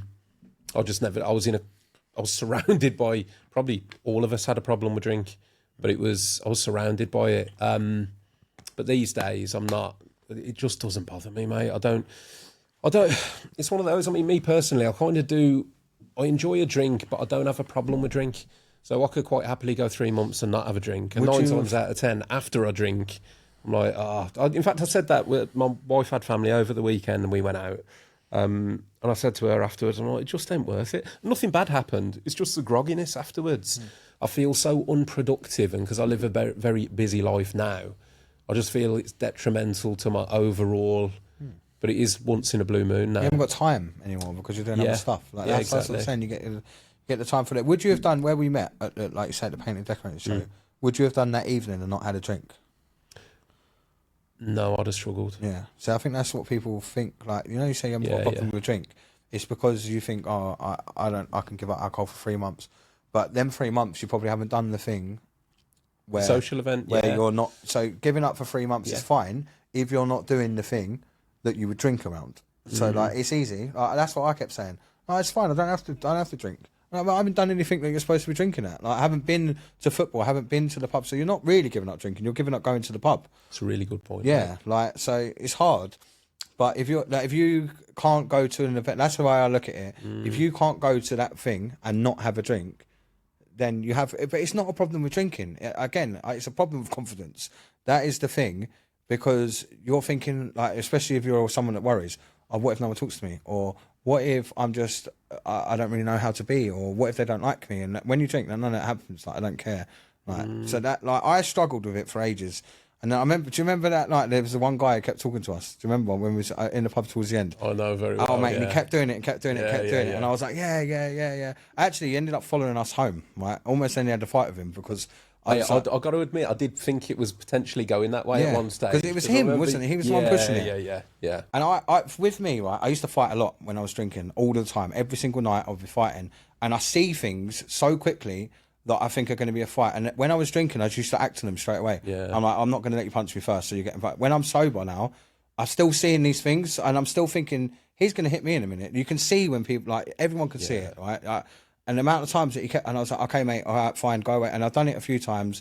And then he kept following us home, and he was walking behind me, and there was 3 girls of us, and 2 boys, and then another lad who was a bit further away. And I was just like, he was being right in my face, and I was thinking, nobody here is gonna fight. Like, I know the people I was with, they're not that sort of people. And I think he can tell you that about me because the way I was talking. So he's just on me constantly. And I kept saying to people, just take him away from me, please. Just take him away from me. Yeah. And the amount of times in that pub where I left him with you, I literally left him with you. Well, in fairness, mate, you left him with me and then sent rescue. I saved you, didn't I? You sent someone over. Like, come get him away. Do you know what? It says a cheat code. If you're ever in the pub and you want to get away, just say go to the toilet. I literally just say to someone, I need to go wee, mate. I'll talk to you in a bit. And I'll just walk off. I don't even go to the toilet. Because they're that normally... When someone's annoying me, it's because they've had a bit of gear and they're just going, la, la, la, la. They can't remember. After, like, they'll talk to you in your face. But if I leave, they'll do that to someone else and then I'm gone. So that's what I do now. And what I tend to do is work my way round the people I'm with until I run out of people and then I'm going, like, and I just don't say goodbye and just leave. That's a cheat code. Don't say goodbye. The minute you say goodbye, you get all the, oh, don't go, mate. Have one more. I'll get you one in, whatever it might be. But do you know what, man? You've actually really interested me with what you said then. Because I've always said that. I haven't got a problem about drinking. I'm not bothered about drinking, but do I go to social events and not drink? I don't. So I need to do that. Just to see. Then you see if you've got problems. Just to see how it feels. Honestly, it feels weird, mate. It feels weird because you're not yourself. But you are yourself because that is yourself. That's the thing. It's a weird thing because I'm like, oh, I don't feel like me, but I'm not drunk me. That's the problem. And it took me ages. I'm still not drunk me, but I am now. If I go to the pub now, I'm still. If you didn't know I wasn't drinking, you'd still think that I'm way part of the conversation and stuff, and I will be involved. But it took a while to get there. And it's just it takes something you need to learn. Yeah. Yeah, exactly. But you will find I actually prefer being with people that are drinking. Yeah. Because everyone says to me, do you not struggle being around people drinking? No, because they're fucking boring until they start drinking. They're open. Yeah, they're not, I haven't got the skills to be in that environment without drinking yet. And I have. So if we all do it, sometimes I'll go out with my friends and I'm like, can one of you just have a beer, please? Because like you need, like, not the new friends I've got, but if I go and see the other lot, I might just start drinking. I'll get there after they've started drinking now. Yeah. So that I don't have to deal with that. Like, I used to get it a lot when we used to go football. We'll go football at 8, 9 in the morning and be on the train on the way there. No one's talking to each other because we're all just like, oh, you're right, how you doing? Like, it's not until you get in the pub and have a line and a beer and then all of a sudden you're chatting. So, yeah, I prefer being around people when they are drinking, but only to a certain point. Like. Do you know what, mate? You've just got my head working because I'm now thinking, well, actually... I think I was going to help you. I was trying to help other people. No, because it's a social thing, mate. Because I started drinking really young. Yeah. I wouldn't even want to say how young, but I'm just thinking, actually, I've probably been drinking at social events since I was about 12. Every social event that I've ever been to.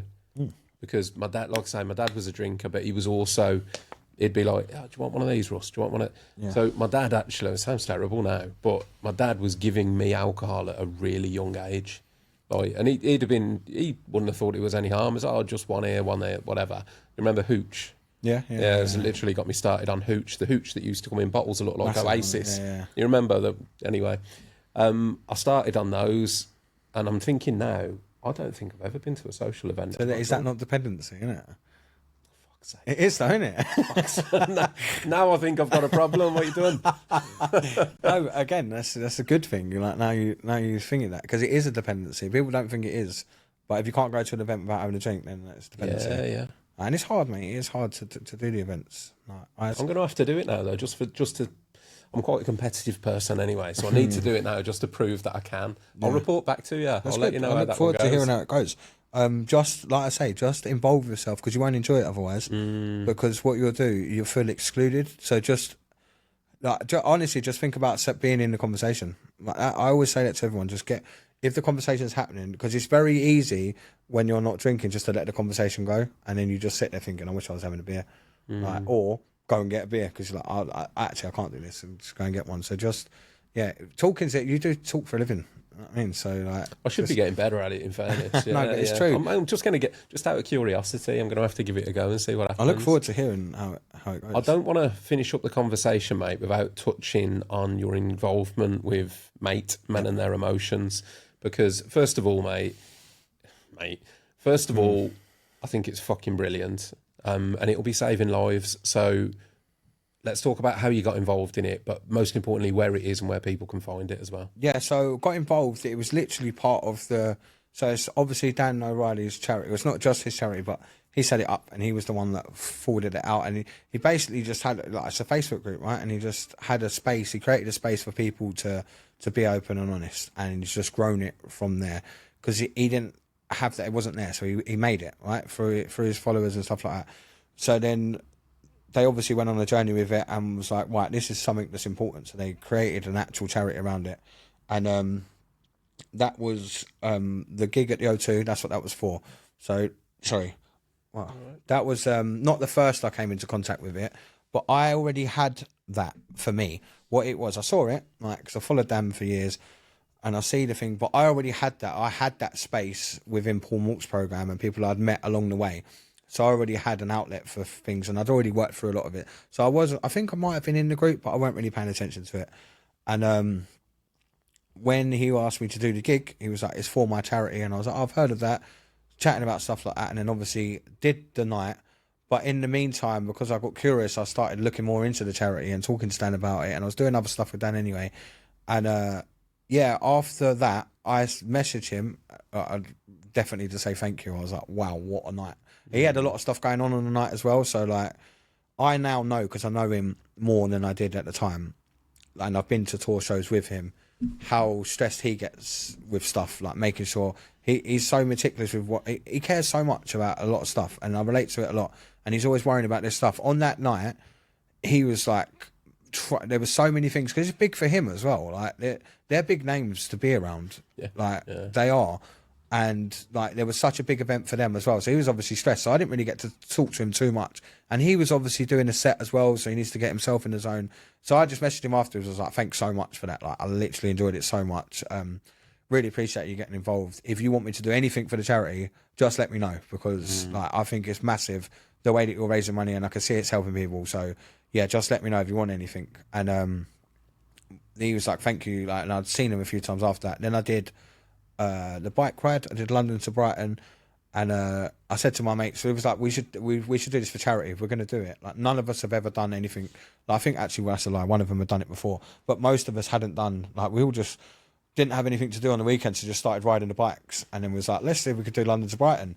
So we did that, and I was like, I think we should do it for charity. And then when we was talking, I was like, oh, now I've done this, we should do that for Dan's charity. I think it would be great to get awareness for it. So we did, and then raised, I can't remember how much we raised now, but we raised money for the charity. And then again, I said to Dan, like, I think the money just goes straight to the charity or whatever, but I asked him, we wanted to get t-shirts done with all the logo and stuff, so we did that. And then just got talking to Dan and a few stuff, and he said, look, we are growing this charity, we want to get it out to people. One of the areas that we've highlighted is construction obviously you're doing what you're doing, Yeah, like you're on your journey. I'd love you to be an ambassador of the charity. So I was like, what does that involve, basically? Because I want to help people. I don't want to overcommit. Like, I don't want to say to people, and like some of the things we spoke about was me like moderating the Facebook group and things like that. And I said, look, I'll be honest with you, I can't do that. Like that isn't how I can help. Like I can help with stuff and I can do stuff. That isn't one of the ways I can help. Like me monitoring a Facebook group is not gonna. I won't do it. Like I don't want to. So we spoke about things, and then I said, look, I'll make content. We'll do posts and stuff. We're going to do some more charity events. So we've got another comedy night in the Hot Water Club in Liverpool. Wicked. The one Paul Moore made famous. Not Paul Moore, so I'll come back to him. Paul Smith made famous, helped bring it up to where love him as well. Yeah. Those guys are mates, aren't they? Dapper and Paul Smith. Yeah, they're friends. Yeah. So we're going, we're putting on another comedy night, in April in London. So again, to raise money, and then there's not London, sorry, Liverpool. Then the next one, I can't remember. Tickets out for that? Tickets have just come out actually recently. Okay. Yeah, so there was Where would you find 2 them? weeks ago. Well, I need to do it on my Instagram. I've got to do that today actually. Ryan, can you remind me to put them ticket links on my thing? So you'll be able to find the tickets on my Instagram. The 3rd of April. That's the next one. But yeah, just basically. I'm gonna look at my diary. We've got. I've got a lot of ideas of what we want to do, and so have they. It is a registered charity, so there's a lot of red tape that we have to because I've suggested loads of stuff, and then he has somebody that runs a charity for him that is obviously in that domain, and it's crazy. The amount of stuff. So I said one of the things I wanted to do, it's a thing that a lot of people do, is like walks, right? I wanted to set up, because they've got people that work for the charity all over the country, and there's different moderators and ambassador, and actually we've got some more ambassadors coming on. I don't know if I'm allowed to say yet, but there's more ambassadors that are going to be announced, other big names, and we've got a lot of stuff. One of the things we wanted to do was set up walk and talk groups, right, across the country. Not allowed to do that, because if anything happens to somebody on that walk, there's nobody there to do that. So there's so many little things that I thought I was coming with loads of great ideas. We have a monthly call where we throw stuff out. But there's one of the things we are going to do is obviously we're doing stand-up comedy nights, which is great because it's comedy and everyone laughs and stuff like that. Whether that helps the people in the group or not is debatable, because it raises money, which goes back to the group, and they fund dry houses and rehab for people that can't afford it and all stuff like that. But so what we want to do is live events where we do what you did, talking. So I could do a talk, Dan will do a talk, we can do a Q&A session. We're going to have people there, spots for, I think he works with, that's bad of me, I don't know the charity now. He's working closely with another charity, I can't remember, I don't want to guess. What is the name of that charity? Anyway, so there's going to be people there for that charity that can help people with addiction and stuff like that. So we're going to be doing more live events, but focused around mental health rather than the thing. Because people that come to that will be wanting help, if that makes sense. People are not going to come to the event if they're not in that space to be helped. And so it could be, even that could create an environment where if you come to an event like that, it's nervy, it's scary. Obviously, people are not going to drink. That's the other thing with the comedy night. People were drinking and taking drugs, which is not what we're trying to build. It's great, but it's not the same environment. It is a good thing that we're doing, but we want to do more. So it's a big machine, though, Daryl. Like you said, you've got to do. Sometimes you got to get behind the entertainment to fund the real powerful work that you can do. And so they're doing a charity football match actually, which is in Swindon. The date, I can't remember the date because I'm not there. I've got other things that I'm doing. But there's a charity football match in Swindon. If you go on the mates, if you sign up, that's what I would say. What I'm trying to say is to join if you are. Because it's not just people that need help. There's people in there that don't need help. They're in there to help others.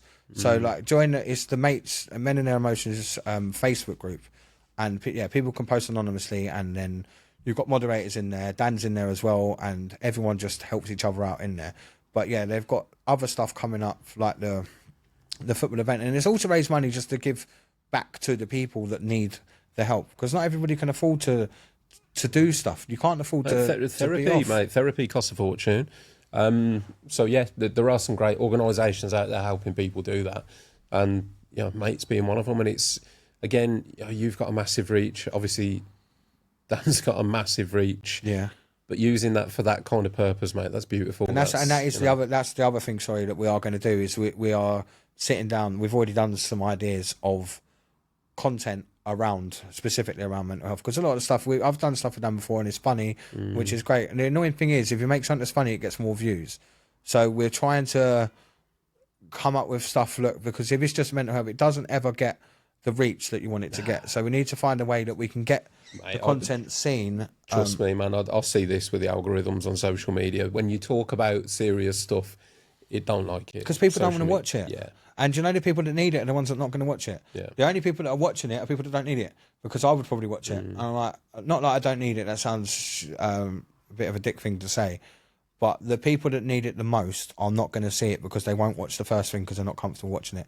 So we're trying to come up with some ways that we can incorporate good messaging into sketches and skits and stuff. So just to normalise it, and just to show people that that's what it is. Perfect. Normalising it. Yeah. It's one of the things I said, like, it's a real simple mission that I've got with the podcast, which is just to break down the stigma around it and normalise it. Just make it an everyday conversation. I heard somebody say there once, and I've repeated it many times now, that mental health will always be an issue. There'll always be a stigma around mental health while we refer to it as mental health. When we stop saying physical health, mental health, and we just say health. Yeah. So how's your health? Yeah. Without the difference between the two, there's always going to be that stigma. And I think that's maybe the goal. Because the crazy thing is, it's not crazy, it's science. Your mental health affects your physical health. That is proven. Like, stress will cause a heart attack, yeah? Stress is what? Stress is your thoughts and how you're responding to a given situation. But that's true for many things, like anxiety has loads of physical symptoms, panic attacks. Your body goes into shutdown because of everything that's going on in here. But we still we differentiate the two between physical and mental. And there's still this thing, and it's a bit of an obstacle, really, to acceptance on it, because there's this weird perception that you can fix your own mental health, or, you know, stay quiet on it or go away. But if I fell over there now, broke my ankle, I ain't going to go, don't worry about it, Daryl, I'll fix it myself, mate. My leg's pointing the other way. I'm fucking no, mate, get me down the hospital, get me a doctor, get me somebody that knows what they're doing, that can look at this. But when you're having a mental break and you're breaking down, you're like, that's right, man, I don't want to talk about it. I think it's because you've considered, if you break your leg, it's worldly known that you can't fix it. Like you don't. If you said to me, "I've gone to hospital because I broke my leg," I'm not going to go, well, you couldn't sort it out yourself. Like, but when, exactly. And I think that's what it is. When people think, "Oh, it's mental," it makes people think they're weak. I think that's what it is. Why is that? I don't know. It's hard, isn't it? It's so weird. Something you said. I literally heard someone the other day. It was the opposite of that, saying something along the lines of like giving yourself the dopamine. Like, the dopamine hits that you want are stuff that you create. So the example you used is when you finish a marathon, right? You'll finish a marathon, and the state of euphoria you get, right, you create, because if you did it in front of me, you might think, oh, Daryl's proud of me, or my kids are proud of me, or anything like that. But I can't give you that dopamine. Like, no one is giving it to you. It's there. You're creating it because it's your own perception. Yeah, so it's how you feel, because you're thinking, yes, I've just completed that. Now I can tell this person that I got a time in under 4 hours, or like, my kids have just seen me finish, or like, I beat that person that's just behind me. But no one's going, oh, here, there's some dopamine there. It's like, it's the way that you're doing it, and it works both the other way. Like you say, with the mental and physical health, it's same the other way. Like, if you're overweight and you're not feeling strong, then that affects your mental health as well. So that is the biggest thing for me. I'm struggling to get my weight at the minute because I've got so many other things happening that my weight has gone up, and then that affects everything for me. So I'm like, oh, now none of my clothes are fitting, and then like now that means that, and that's why I've had to just like try and take that away from it. But now that's the next thing I'm going to work on, because honestly, they're so connected. It's unreal. That's my point. It's health. It's not really physical and mental health. One affects the other. Your physical health will affect your mental will affect your physical. There's so many conditions, mate, that are linked to your mind, into like skin conditions, and there's all sorts, man, that your body, because ultimately your mind is your brain controls chemical releases, and the human body is only designed to experience certain chemical like releases within its system for certain amounts of time and circumstance. You know, like fight or flight. We're designed for nature, yeah? So it's designed to keep us alive, that's the thing. But modern society and environment now locks us into certain chemicals being released when they really shouldn't, or for longer than they shouldn't. And the body, it's actually like you're poisoning yourself through the release of chemicals for too long. Like you can get locked, certain parts of the brain get locked into fight and flight through prolonged periods of like stress, and then you can't unwind, and your body's being I can't remember the drug now, but there's a certain chemical that you get flooded with. And over a prolonged period of time, there's so much physical that is dependent on the mental. That's the same as social media, right? With the constant dopamine. Yeah, yeah. Isn't it? It's just constant dopamine. Yeah. Like, it's mad, man. It's like anything though, mate, isn't it? It's like if you supplement things unnaturally, like take testosterone, yeah? If a man goes out and injects himself with a load of testosterone, your body stops making it. So your natural testosterone stops. So then if you come off the testosterone, you've then got to supplement because you won't produce it anymore. Well, that's going to be the same with the brain and the dopamine and things like that. Yeah. If you're constantly pressing the button, like more, it's like having the morphine button thing if you're in hospital and you need pain relief. Yeah, I'll take some more. Eventually, your brain's going to wire itself that way and go like, right, well, without that constant stimulation, we're not giving it you. So then you feel flat at all times. But this is what I'm talking about, mate, with the physical and mental crossover and the weird perception that mental health is something that we can just deal with ourselves. And I think, to be honest, mate, some people still think it just don't exist. Do you know what I mean? It's the man up generation, isn't it? Yeah, it's true. It is so true as well. But this, again, is where I think knowledge comes in. Like, if you can start educating people on some of these processes, well, actually, mate, this is what your brain controls. It's going to release adrenaline, testosterone. So I can already feel people going, nah. Exactly, yeah. Like, he's talking science. I think, shut the fuck up. But I think that's why content's so important, man, because because I've built up, not just me, everybody that's got the same thing, because I've built up that sort of trust with people, they'll watch my things like more. So if I am talking about mental health stuff and they've seen 50 videos that are funny, they're more likely to listen. Yeah, and I think that's what it is for me, just trying to unlock that curiosity in people. I think that's what it is. They just need to have an open mind and be curious to go, oh, actually, can I make myself feel better than that? Planting the seed, mate. Yeah, seed planting, that's what I'm doing. Yeah. Mate, I've thoroughly enjoyed the conversation. Yeah, me too. It's and listen, just on a personal level, mate, all the stuff you're doing with the Men and Their Emotions group and everything, really, mate. It's like fucking, first of all, massive respect. Like, I love to see people doing well. The success story behind the growth of the social media, but now all the other stuff you're doing, like the stand-up, the DJ, all that, it's fucking brilliant, man. I love to see it because it inspires other people. Like, well, look, if that guy's done it and he's one of us, then the door's open to everyone. Oh, trust me, I know it's a cliche thing to say, but if I can do it, like anybody can do it. Like, it's just do it. It's the same with you, right? Like sitting in your little studio you got here, it's mad. You didn't think it's going to get... It's not even a little studio, is it? No. Massive. No, it's our REIT. High Street Studio. Was never planned, but it's a mindset shift, mate. I won't talk too much about my own story because this is about you. But there was a big pivotal moment where all I ever used to see was closed doors. And once you lift your own glass ceiling, and like you said earlier in the conversation, you said something along the lines of, well, if I can do that, then I can do this, and I can do this, and I can do this. And it's been that way with me. Not to the levels that you're reaching, but the similar, like, oh, okay, well, that's worked. So why don't I try this now? Why don't I try? And just give it a try, man. Don't be afraid to fail. There's beauty in failure. There's a lot of lessons to be had in failure. Best thing to do, mate. I mean, as a stand-up comedian, mate, that's so failing live in front of people. It's the hardest fail you ever think, but it makes you better. Honestly, just keep failing. I think if you're not failing, then you're not trying. Like, you need to. If you're not, I always look at my life. If it's not going the way I'm going, like, how many times have I tried something and not got it recently? Because if you haven't done that, you're not trying hard enough. If everything you do is working, then you're just taking it easy, right? 100%, mate. Well, keep failing. Keep failing. Message of the day. Keep failing. Mate, it's been a pleasure. Been an absolute pleasure. Is there anything that we've missed that you wanted to mention today? I don't think so. I don't know what we're speaking about, mate. I just keep speaking. It's been a good conversation, man. I think that's everything. Before we do finish up, listen, everyone probably knows where to find you, but just in case there's someone out there going, who is this guy? Where do they find you, Daryl? Instagram is where you actually find me. I am everywhere, but Instagram is where I spend my time. So it's drobinson_official. Dr. Robinson. That's it. D Robinson _ official. That's it. And yeah, I want to say that if you send me a DM, you'll get a reply, but I don't want to be flooded with loads of messages. But you probably will. If you do message me, then yeah, you will almost certainly get a reply. If you don't already, go and give Daryl a follow. Go and give some support. If you're interested in what you've heard with the Men and Their Emotions group today, go and check it out. It's on Facebook. Yeah.